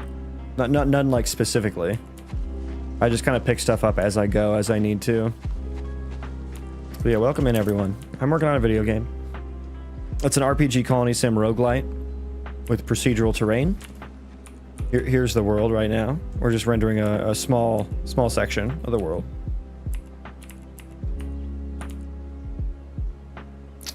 I'm learning from W3 School Online. Any tips to learn React somewhere else? Just the React docs, honestly. I mean, there's tons of resources on the internet. Like, I don't like go to specific places to learn things. I don't follow tutorials really. I don't really watch videos, whether it's programming or game dev. So I feel like I'm not, you know, I know a lot of people like to go like the course route or like the tutorial route. They follow some tutorial or they go through some course or something to learn something. That's never been how I've done it. I prefer to learn by doing. So usually I'll just Google my ass off until I figure it out. And that can be anything from just starting a project, like how do I make a web app? You know, I will Google that. How do I make a mobile app? I will Google that. What are some mobile app what are the most popular web frameworks, mobile app frameworks, game development engines, you know? What's the most popular whatever it is, you know? Get some background information on it, learn the ecosystem a little, you know, learn some of the terms in the ecosystem. And okay, how do I start a React app? Okay, oh, there's a create React app thing. Okay, I'll use that. Okay, how do I make, you know, how do I make a login page? I'll search that, you know, like I search for it all individually and then find what works. So I don't have answers for like, where specifically should I go to learn specific things?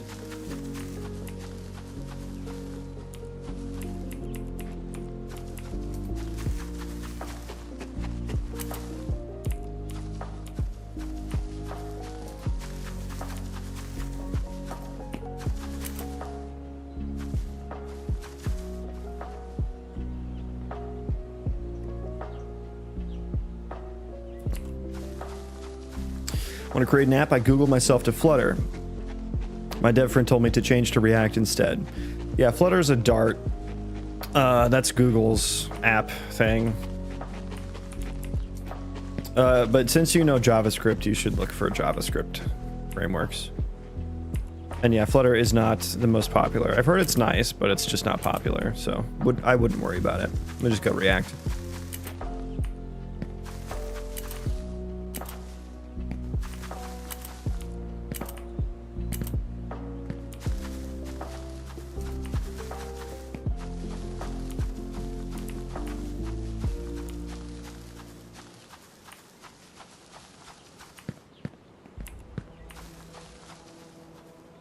Wonder what happens.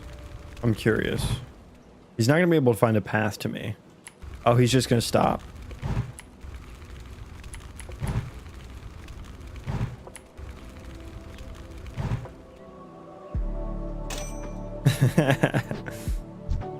Yeah, I'll need some way to like make sure the player can't cheese that.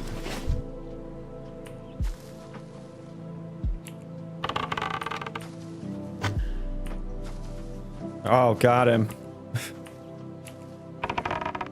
I don't know how that hit him.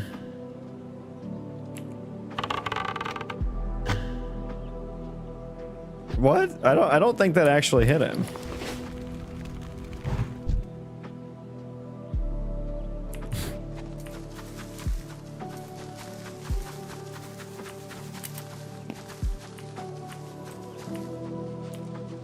We will sneak up on him and steal his mushrooms. Your mushrooms belong to me now.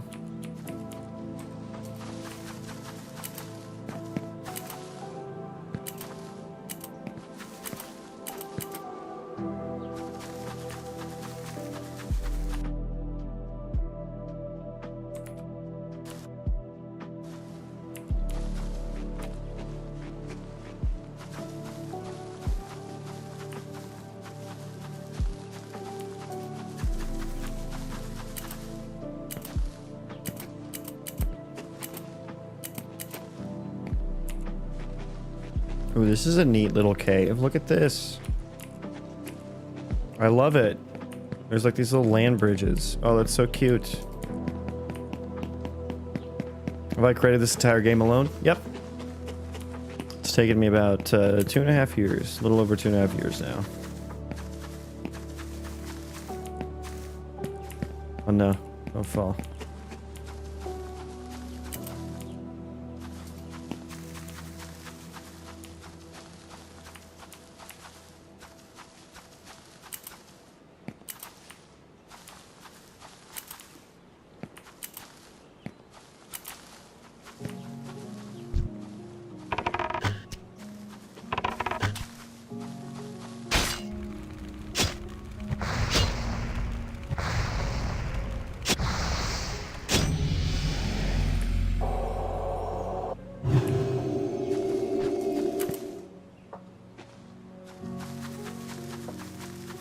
Yeah, sorry, I'm kind of sleepy today, guys. So I'm not being very, like, interactive right now.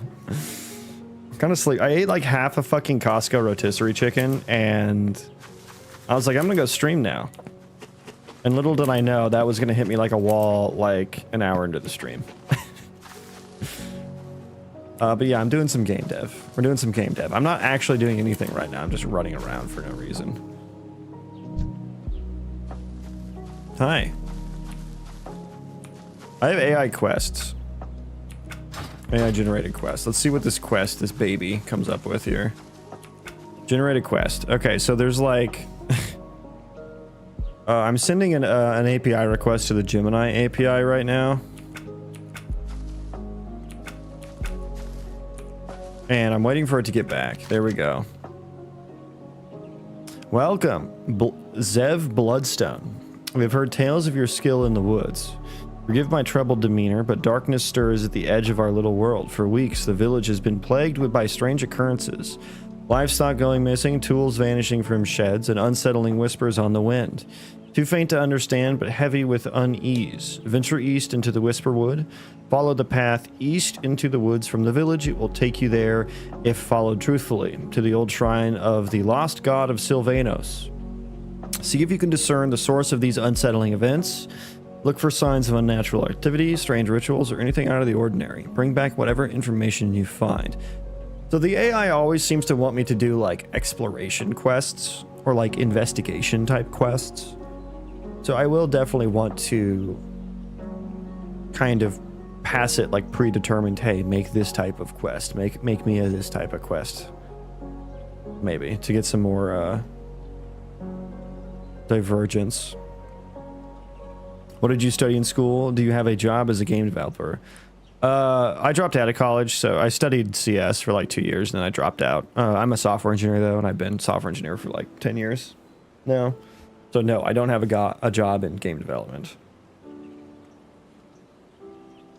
If I'm planning to start out, what would your advice be? I was planning to start with Unreal Engine.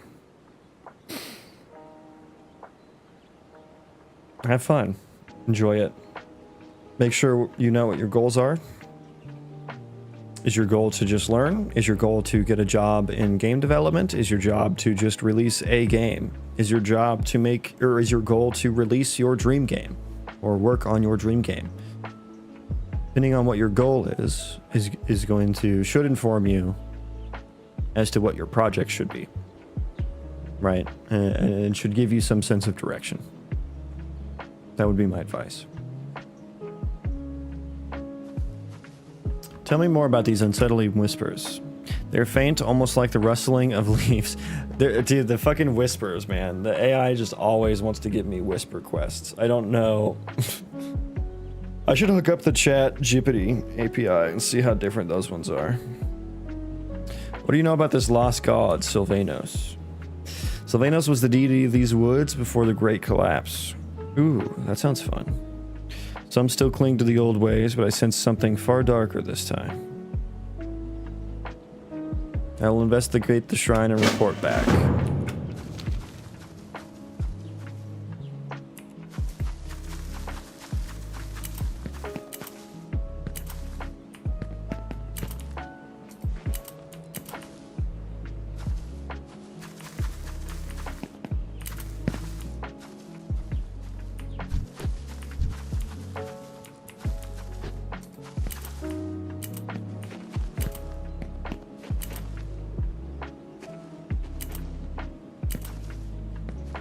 TY, you're welcome.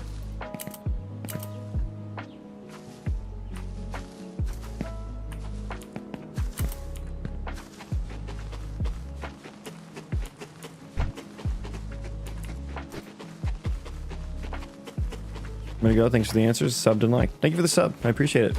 Good luck to you as well. Have fun with React.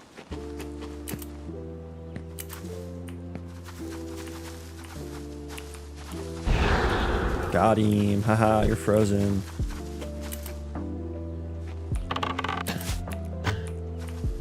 Oh, he's got a bow too.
I have fireballs too, bitch.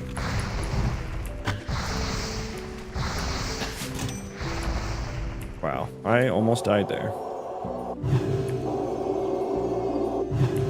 Ooh, big crit on that heal.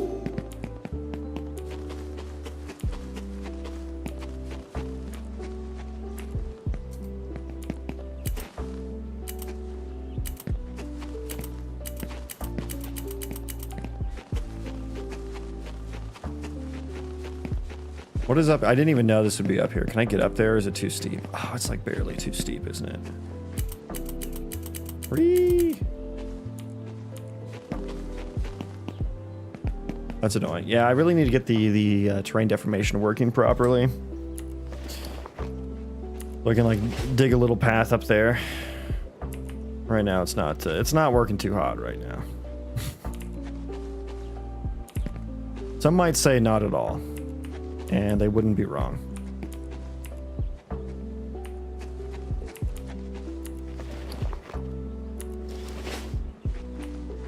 Where did my fire asset go?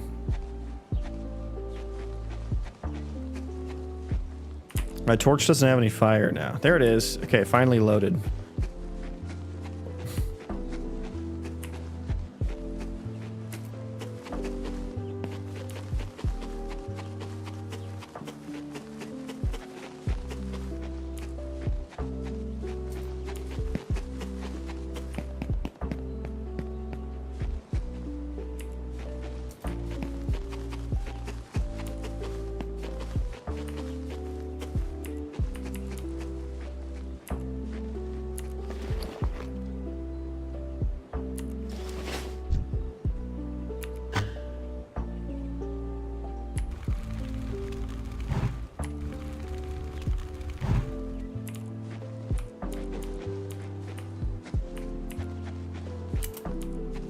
Oh god. Oh, he's coming.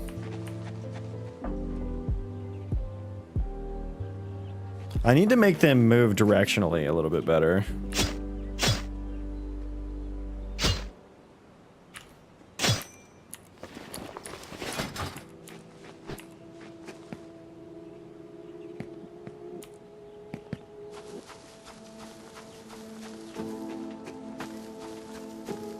You can have LOS for attacks.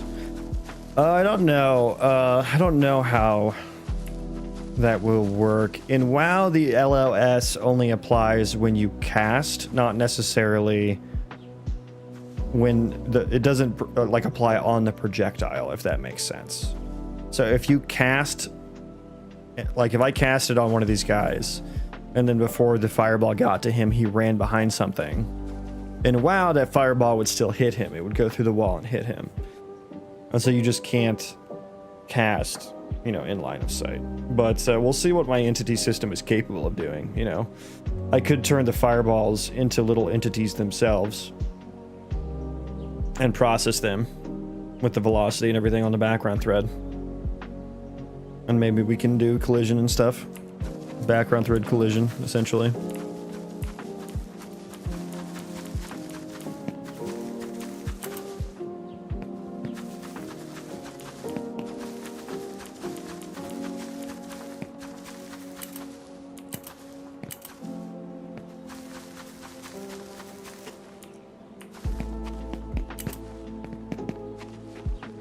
Should we go see what's in this cave?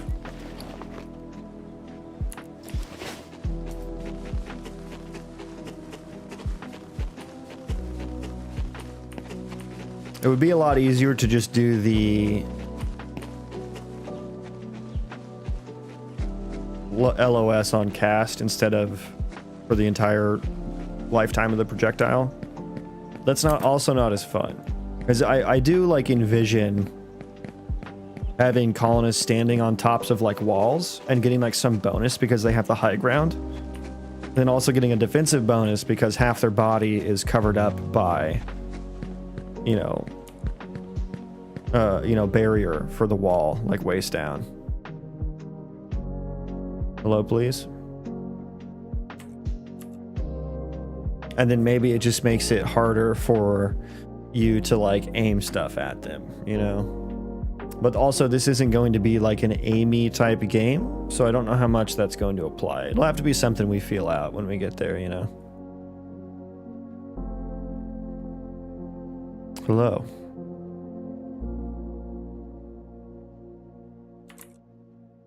Okay, yeah, we're just frozen. We are just straight frozen. That's fine. We need to actually do some work instead of just running around.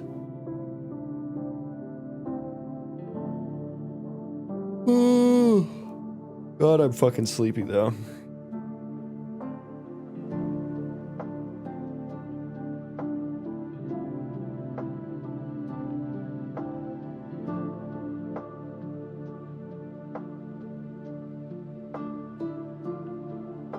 Okay, let's figure out what I was doing. We were just doing, yes, this. Or I was trying to come up with the select forageable.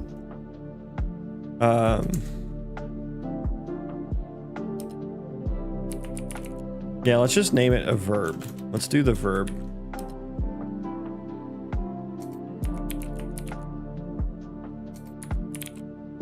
Chop. Construct.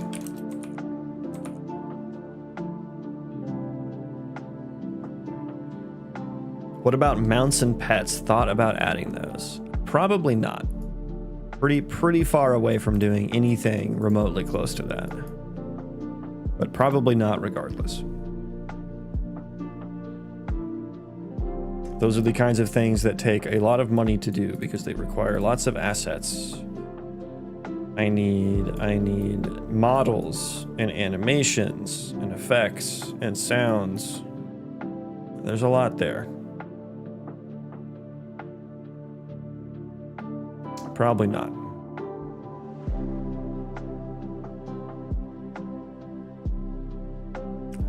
Okay, so if I'm in the select mode, we're gonna hide it, right? Handle.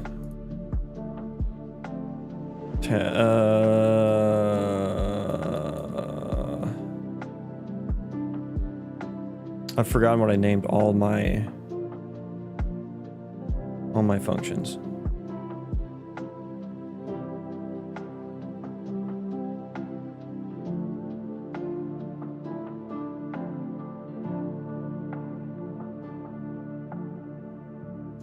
Do task.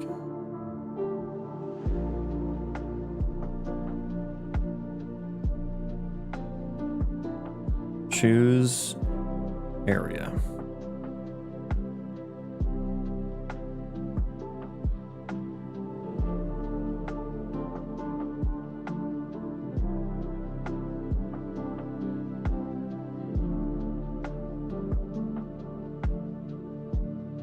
That's not what I want at all.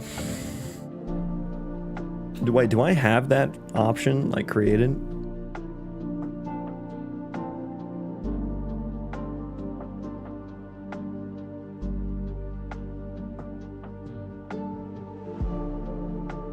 On task target selected.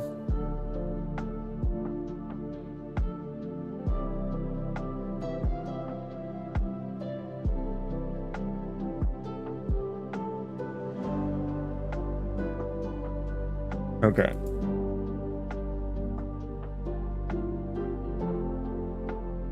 Didn't I started writing a function somewhere for this, right?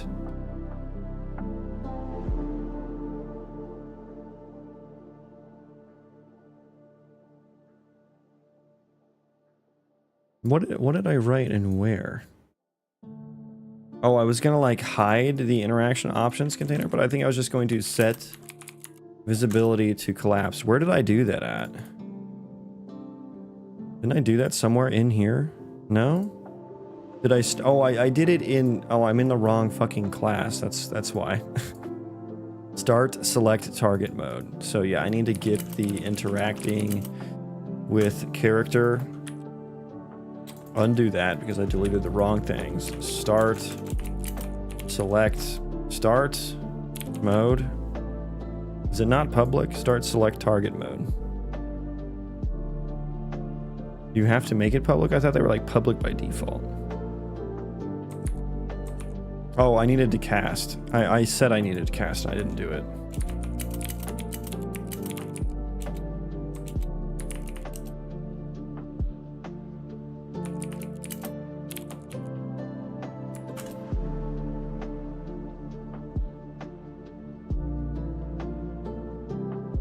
Start select target. I'm not sleep deprived. I'm just full of Costco rotisserie chicken.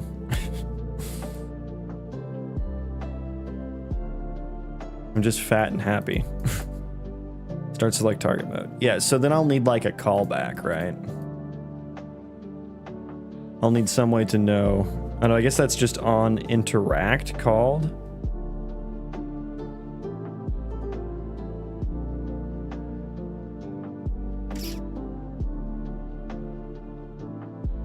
Yeah, because we're gonna get the hits. We're gonna get the hit trace.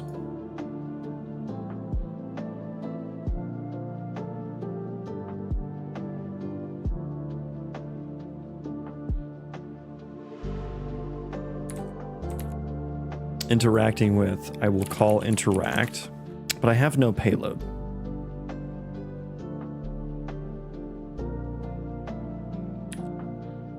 So I need a...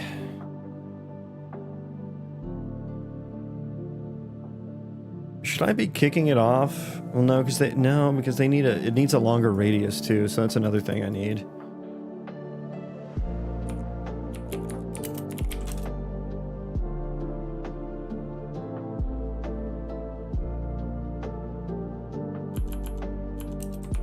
Let's make it super long for that mode. I don't know if I should be like...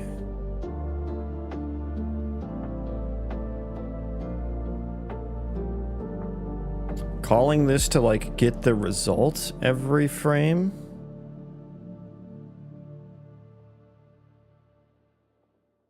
Better be fat and happy instead of slim and stressed. I agree.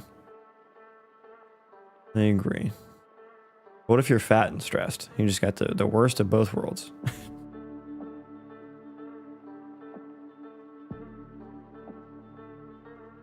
Yeah, I should maybe make a...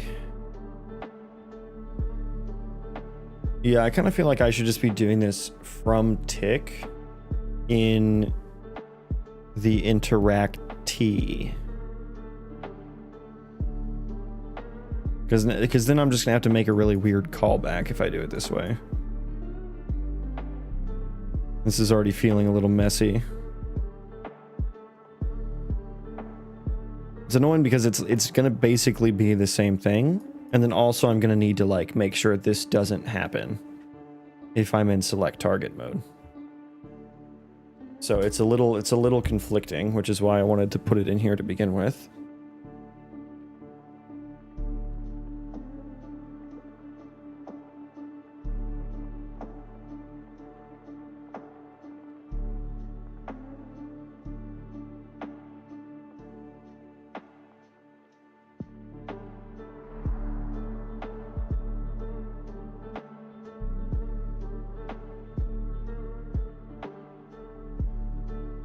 How would I make something like this reusable? Because right now it's like either on the NPC character or on the player character.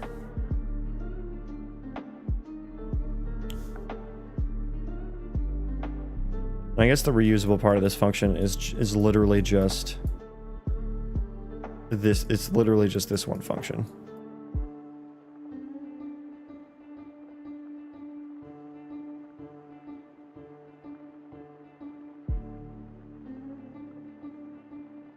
Actor component.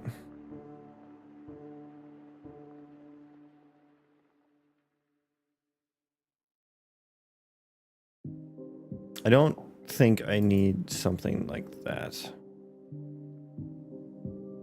I've come up with a conjecture, and I don't know how right it is. My conjecture is don't use, like, if you're just going to make an actor component, which is like the base component class, just make a U object instead. And I know that's not going to be right for a lot of people, and you probably shouldn't follow that advice if you're using Unreal Engine. But if you're me and you need to do things on the background thread, getting actor components is kind of annoying. Like, I could just use entity data.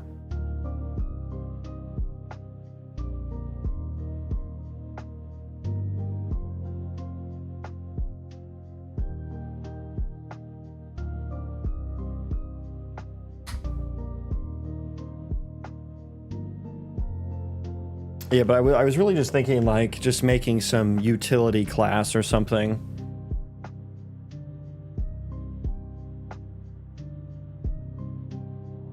It doesn't need to be, like, attached to anything.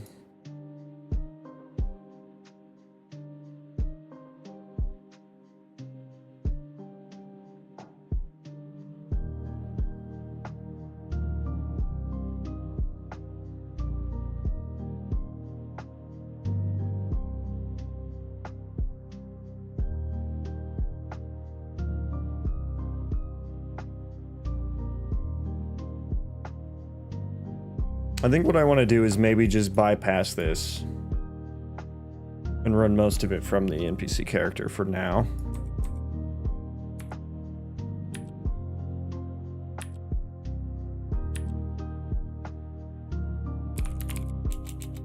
So put it back.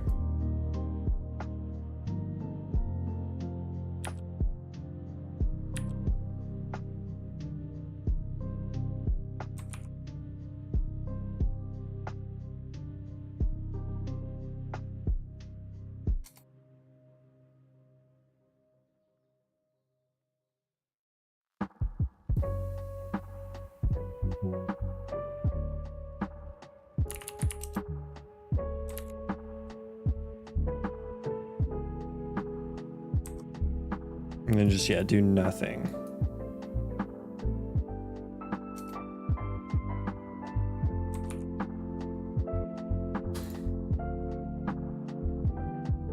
Yeah, the blueprint function library was more so what I was picturing. Just a utility class. I could even make it C++ if I wanted to. Okay.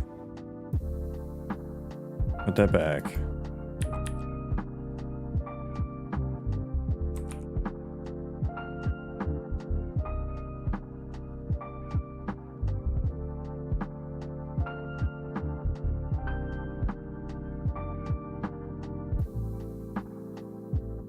Do you have a tick? Well, ooh, I don't know that I want these to tick. I can turn tick on and off, right?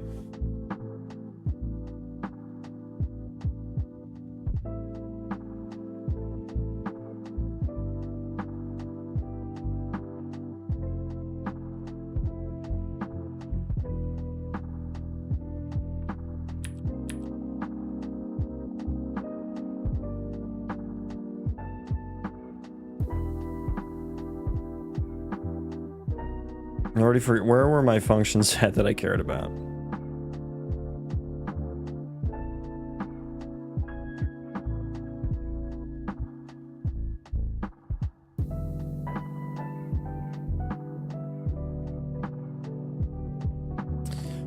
What was it? On target type selected.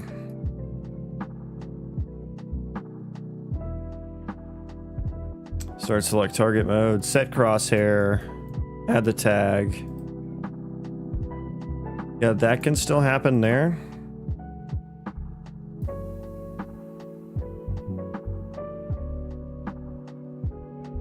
That's fine.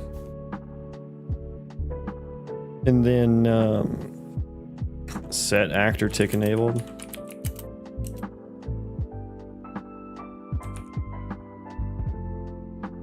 Doesn't it automatically enable it if you do like a tick?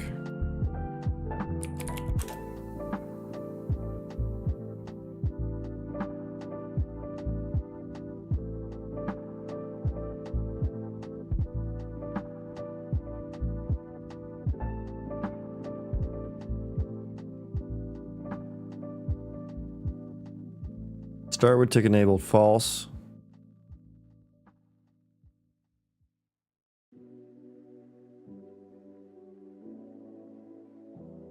Okay, it looks like I'm fine.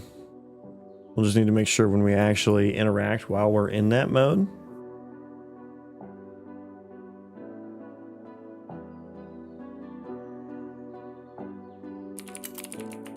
That we turn it off.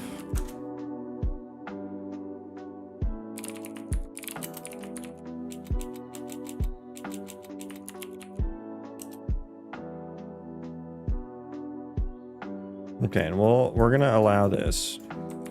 Well, let's see. Branch, we're just gonna say interacting with player. Let's make a function for it.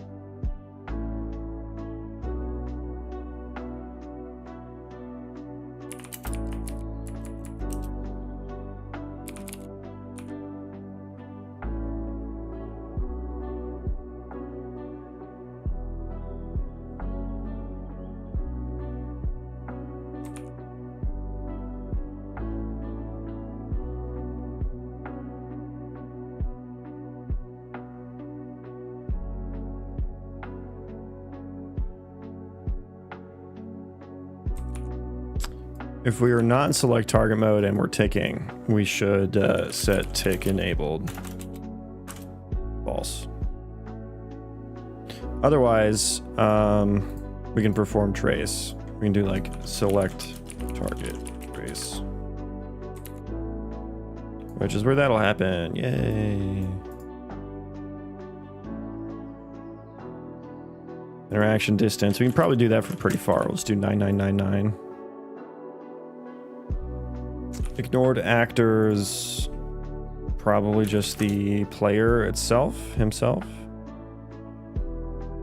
Because there's a valid case to like select the colonist and be like, hey, tend to yourself.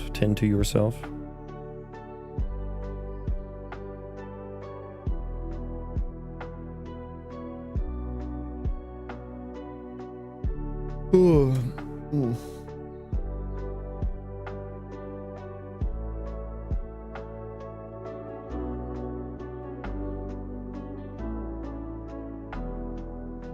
We can debug trace that one for now.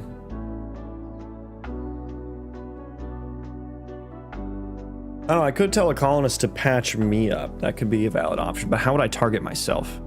I probably need another key for that, actually, another interaction key. But that'll be a different case, I think.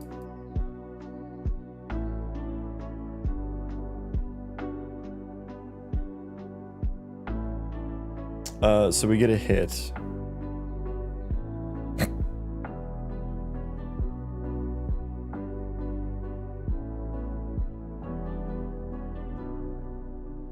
This should be like a blueprint library function. So I now need this in both places.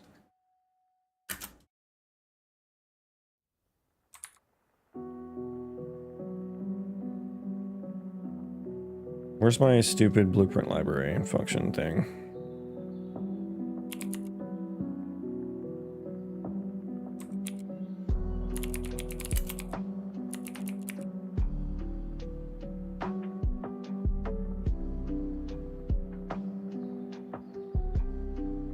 Don't I fucking have one somewhere? Did I hate how hard it is to organize blueprints? I might just write this in C. I might just write this in C++ real quick.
Is that how you do an output interaction interface? Would you have to do a pointer ref? Make sure blueprints can not shit their pants, you know?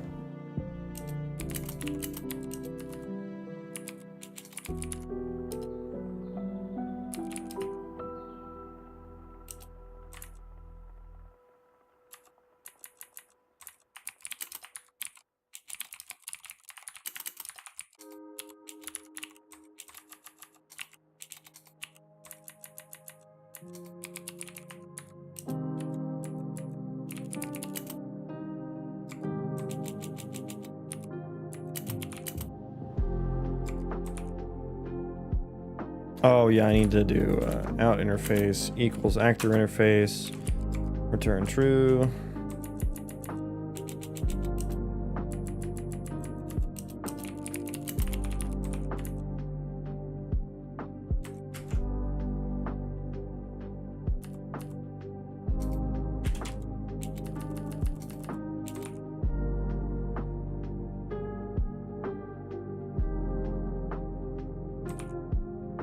Like that, dude, I don't know what, like this is so much fucking cleaner to me than this. And I don't have to be like, what fucking asset did I put that in? I mean, I guess I still have the problem of like, what class did I put that in? So yeah, I thought that you weren't going to be happy about that. T-script interface, is that? How do I return an interface?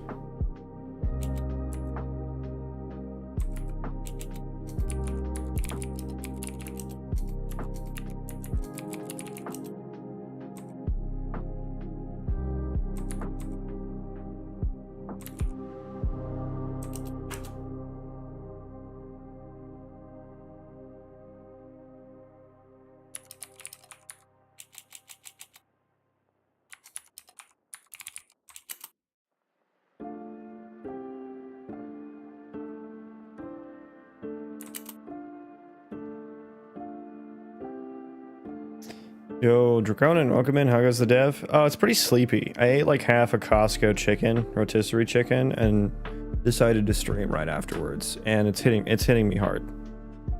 I'm crashing out. How do I return an interface by ref?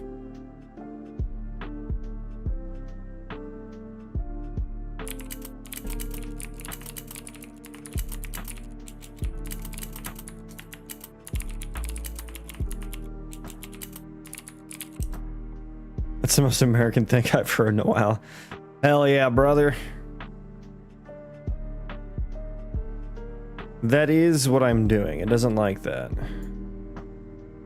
Oh, I have to set object and set interface. Okay.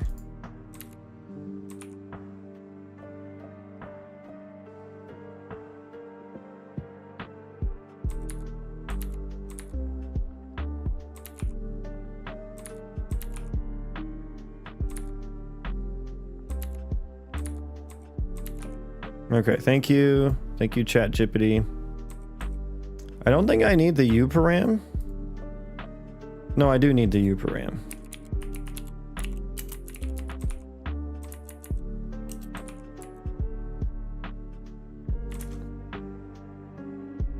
Rotisserie chicken is great though. That's my go-to when I run out of food at home. Dude, I know at $5 you get like a whole fucking chicken. It's like, so dude, I could eat like, you know, you could just get a Costco membership and just eat at the Costco food court or get rotisserie chickens and you'd save so much fucking money.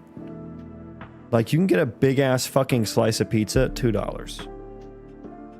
Like a slice of pizza that you might not finish unless you're hungry, you know, like that's how big it is. The $1.50 hot dog combo as well. That's fucking nuts. In 2025. Fucking nuts.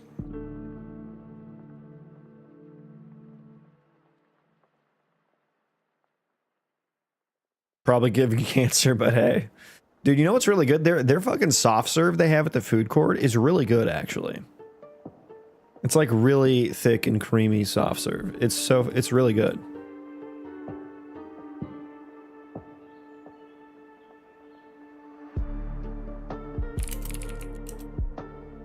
Shit. Oh, I put it. I knew I didn't need the U param. Oh, I second guessed myself.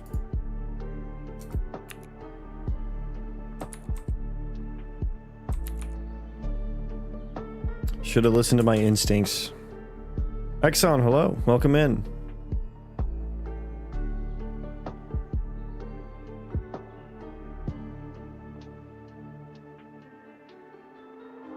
What am I looking at here? Like some salt pools? Or some art students project?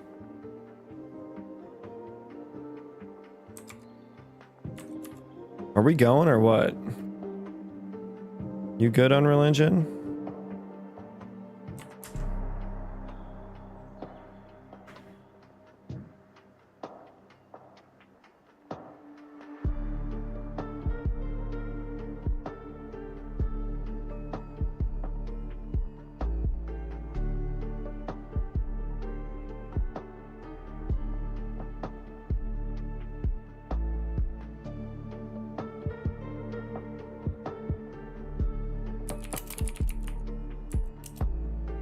Oh, I didn't make it blueprint pure. Whee! All right, third time's the charm. This is the part, like, I would have so much more in C++ if it weren't for this flow right here. Unreal Engine is so unreal. Yeah.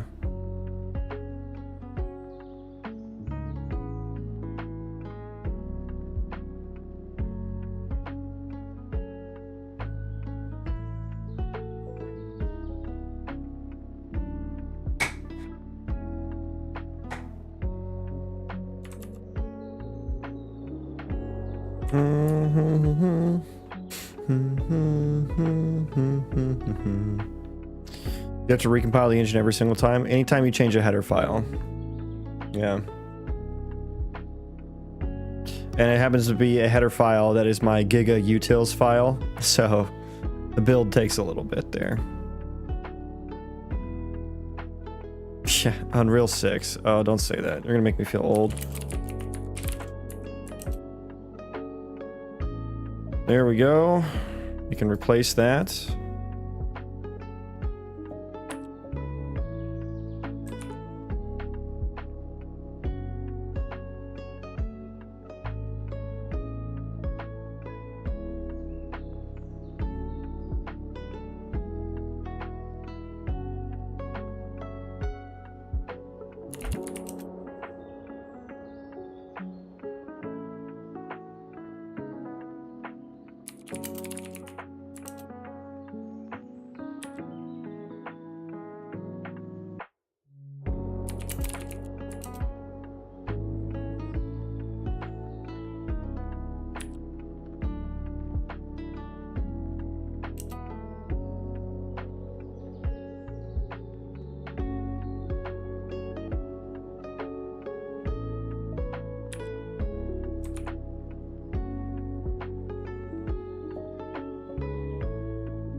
Wish they had a text-based scripting language.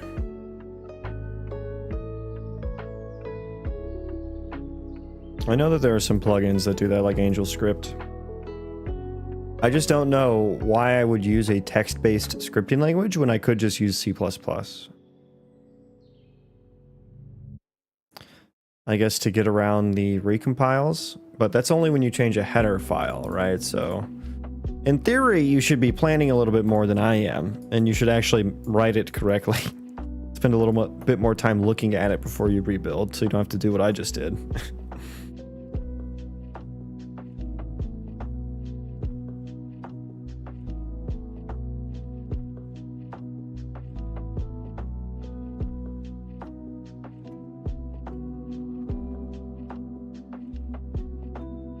How is that it is only headers? Well, you can just do live coding for CPP files. Like if you're not changing like any of the classes, because like the classes are what gets represented in the editor. So when you change a class, it's going to, you can run live coding when you change a header file. It just causes corruption sometimes, which is awful. You don't want that. It changes how the editor functions, essentially. So you do need to rebuild it when the header files change.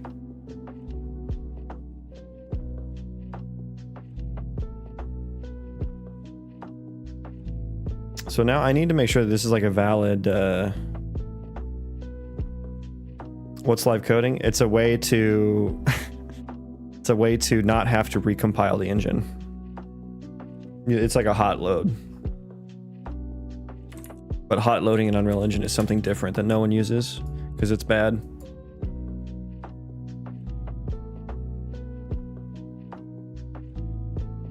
I need like a function for like if this is valid.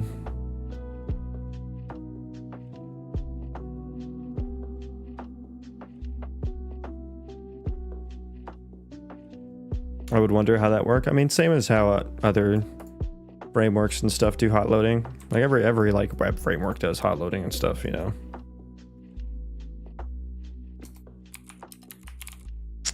Is valid select target trace. They're going to be const and pure, and you need to take in an interaction interface.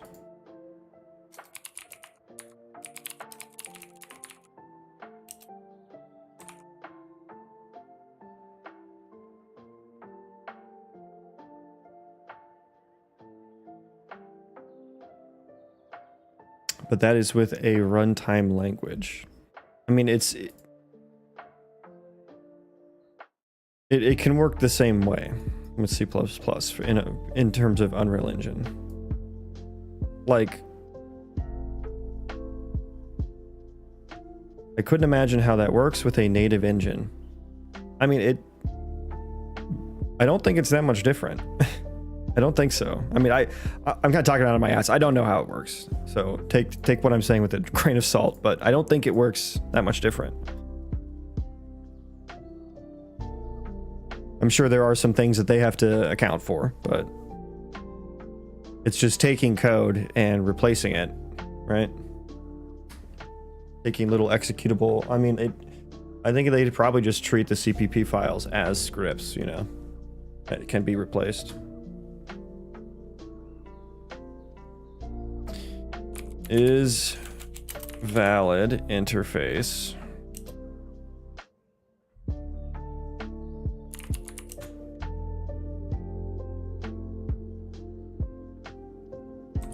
Then I need to switch on the colonist task.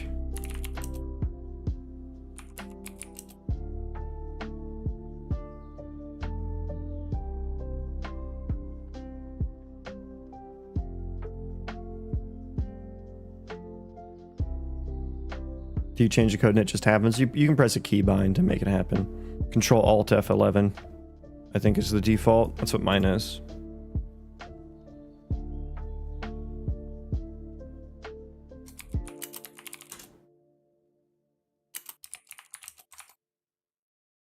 Is there ads?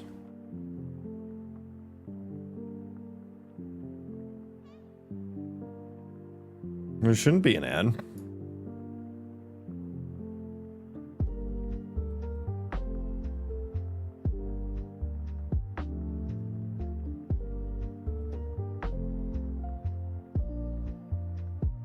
Oh, I don't, not the task target. I need task type.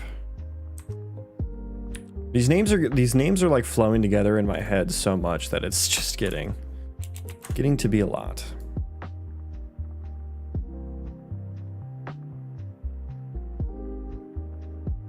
Yeah, maybe. I'm on mobile, so it closes when I switch apps. Oh, that makes sense. You got the pre-roll again. Yeah.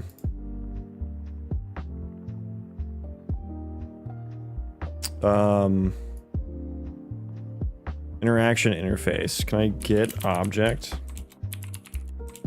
Wait, can I not get the owner of this? Okay. So this now needs to be a my hit results.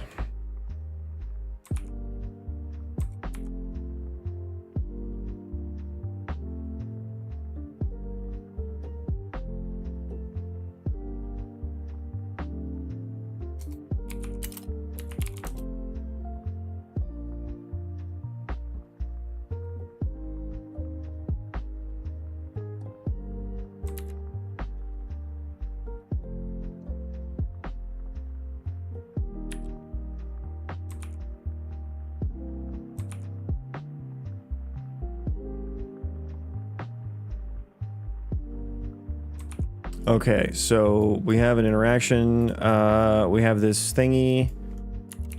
I guess I need to break this interaction interface. Or I'm calling it the interaction interface. That's not right.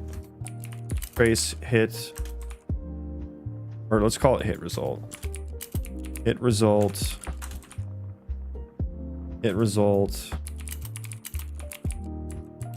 Get hit results. Okay. Break that bad boy. So I need to get the hit component and say something like cast to environment item spawner ISMC. Now this is a hard cast here. So if it's chop trees, we need that. Probably same for forage. Honestly, most of them are going to be that way. And then what do I need to do? Get resource type. I forgot what functions I have here. On the environment item spawner. Or environment item spawner ISMC. I need to change that name. It's too much. The descriptor? Is that where it's at? And that's the item handle or something?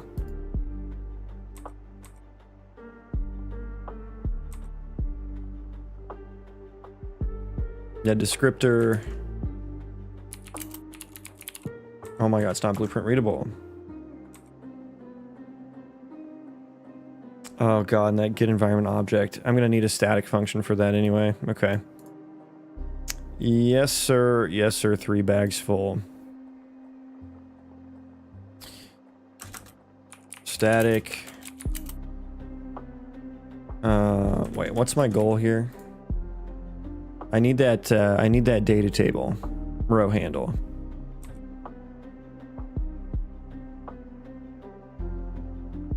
And I actually need the environment item object, which has blueprint read-only information on it as to what the resource types are, tool types, and loot, which will give me whether or not it's a tree. So basically I need to take this.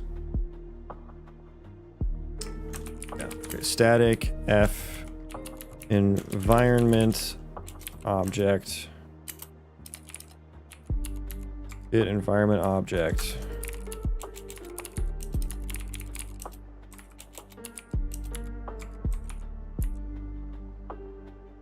Okay.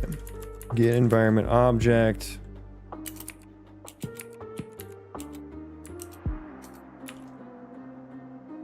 I need the ISMC. Is that all I need?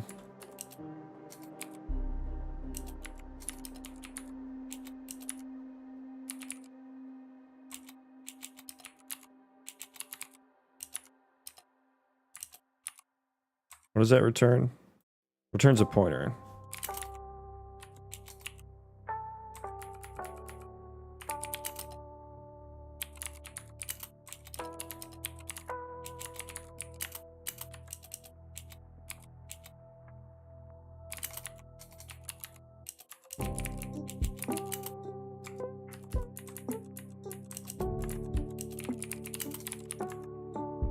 Okay. We have that now. You can be const. No, that's not what I wanted. I wanted you to just be const.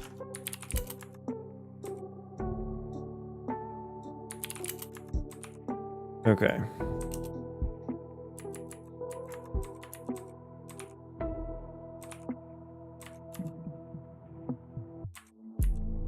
Okay, so we're gonna get the ISMC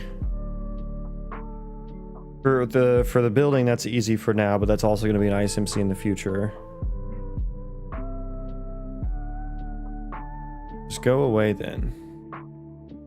I don't want to see your channel. How do I block? Be good troll.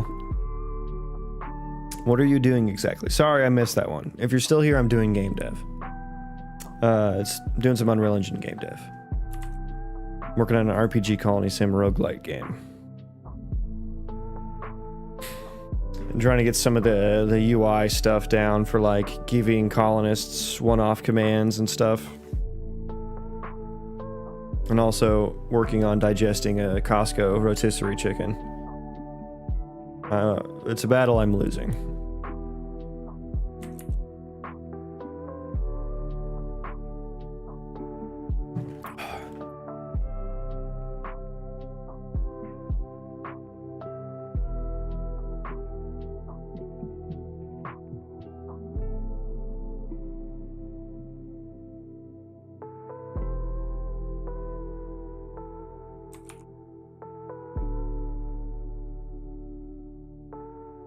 Okay, so get environment object.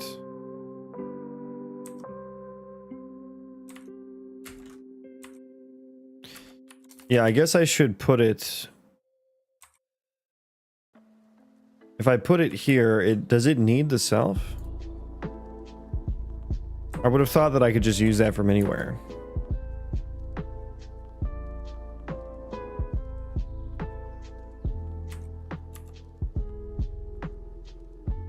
It's crazy to me how many settings there are on Unreal. Yeah, it's a fucking lot. It's definitely like drinking from a fire hose. Well, if that's the case, like...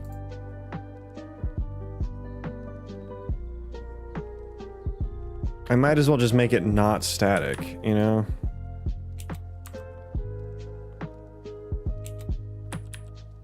Thought that would actually be nice for me. Make it const. Okay, do it again.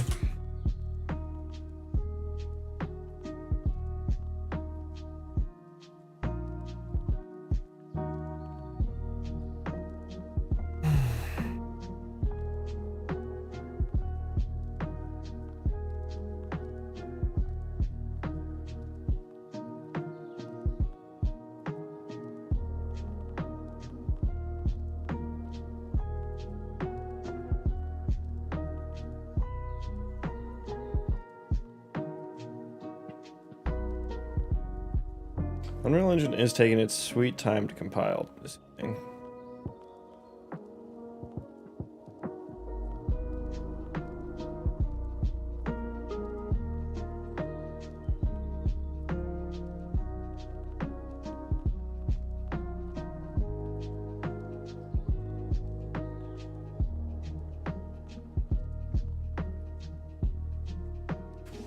It's a big engine. It is.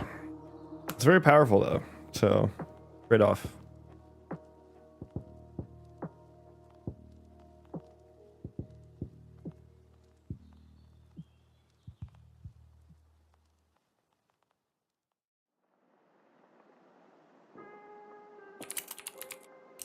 Okay, get environment object. Okay. Now I have information on here. Like gather types.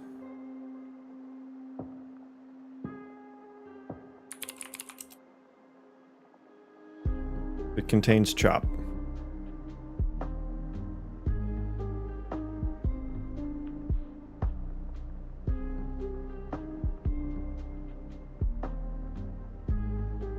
Now I could parameterize this a little bit.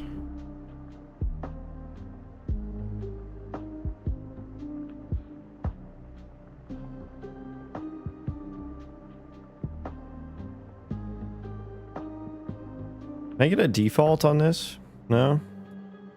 No default pin on the switch statement in blueprints? Seems about right. It's insane to me they give you the whole thing with all the features to you for free and give all the source code on the app. Yeah, that's the other thing. Like that's the other thing that makes it so appealing is you get the source code. So if you can't find any information online, you can go figure it out yourself, which is like super important, right?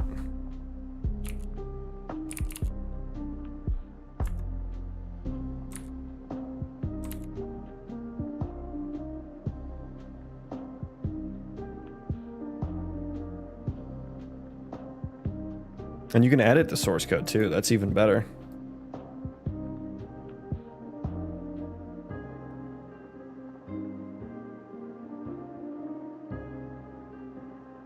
To get the Unity source code, yeah. Yeah, I don't like Unity's like whole pricing model by any means.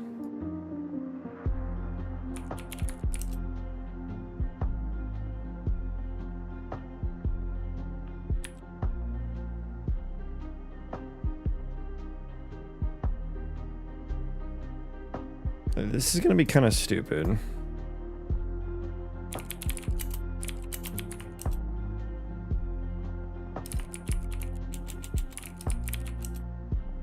I don't like that I'm doing this. But here's what we're gonna basically reuse this for each of these.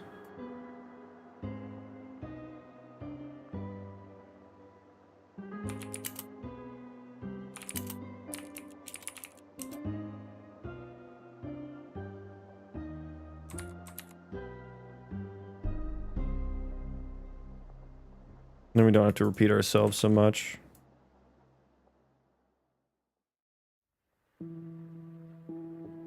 %5 rev share is actually so good. Yeah, I know. Pricing model is very good. And you get like it's, you know, it's I see it as kind of like the cutting edge of game development. It's for like just a widely available game engine. Like it's closer to the cutting edge than Unity or like Godot is, right? Which I think is really cool.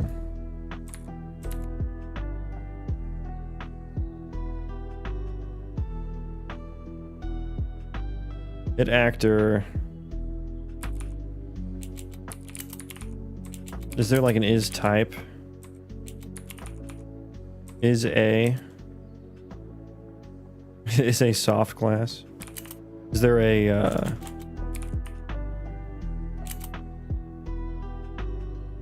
I guess I just have to get class, right?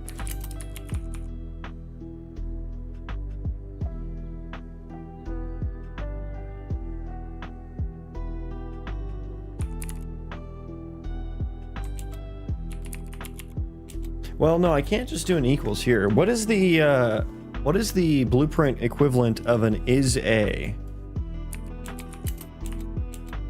Oh, there we go. I mean, yeah, okay. There we go.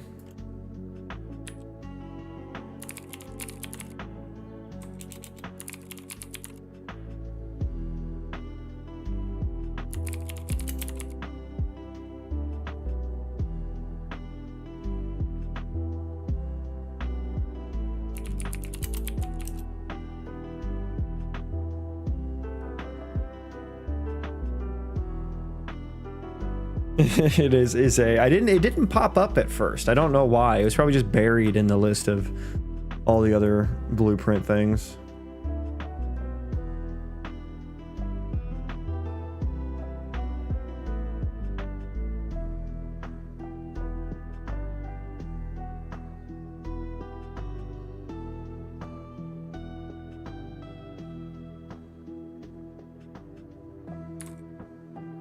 Okay.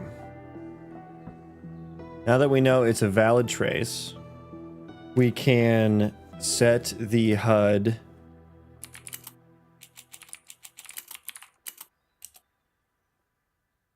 set crosshair to this one. Be like, hey, yeah, this is a target. We'll do some more, but we're just gonna do that for now.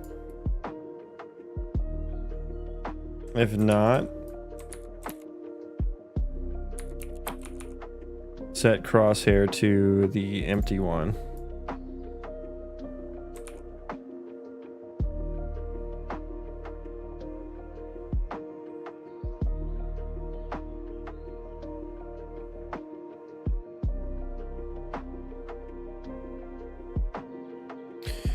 And then what do we do? Like if it's a valid trace, we can set it and save it.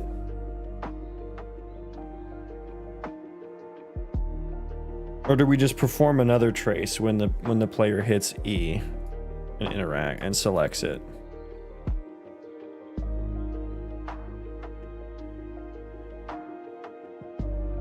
Let's just save it, you know? Let's just save it. Fuck it.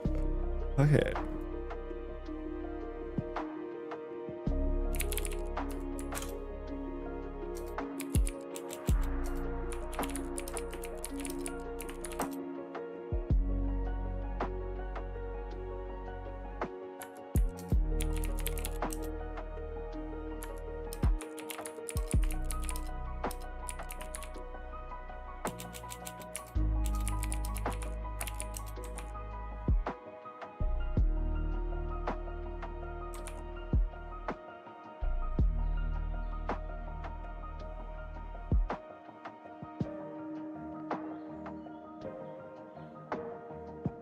Okay, so we're just gonna set the crosshair. I'll do some other things where I like change the text or something, change it to red or whatever.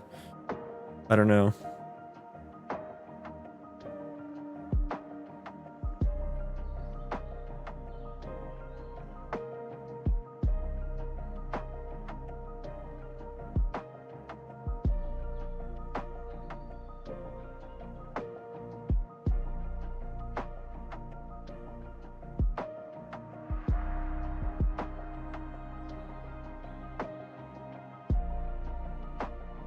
And then I guess on interact, we need to do something different.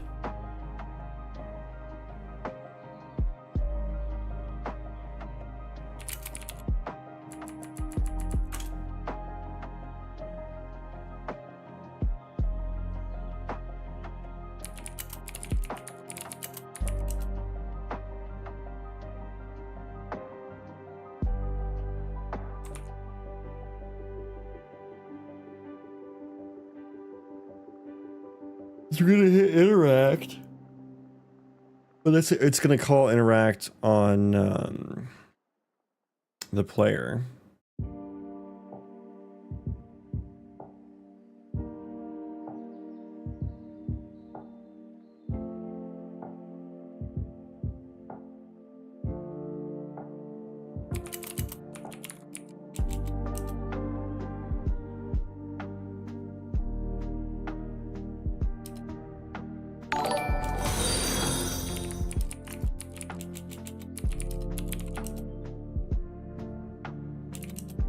Exxon, thank you for the follow. Appreciate that. Welcome in.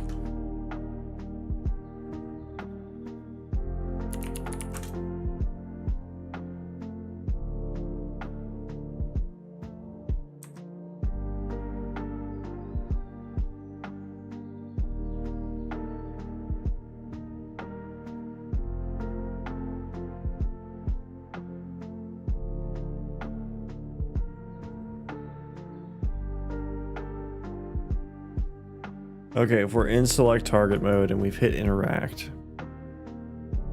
Interacting character. Wait, when I hit interact, what do I fucking call?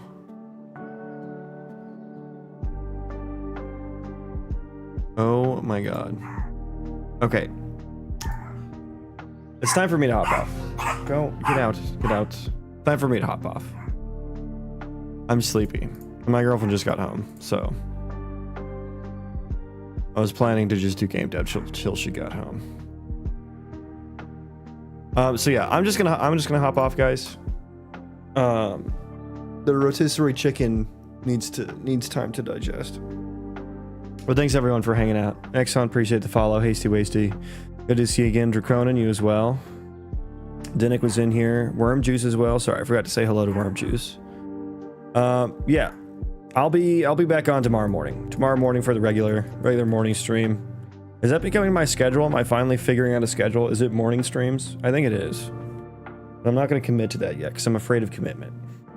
But yeah, I'm going to see y'all guys later. I'm going to probably play some RimWorld tonight and chill out, hang out with the girl.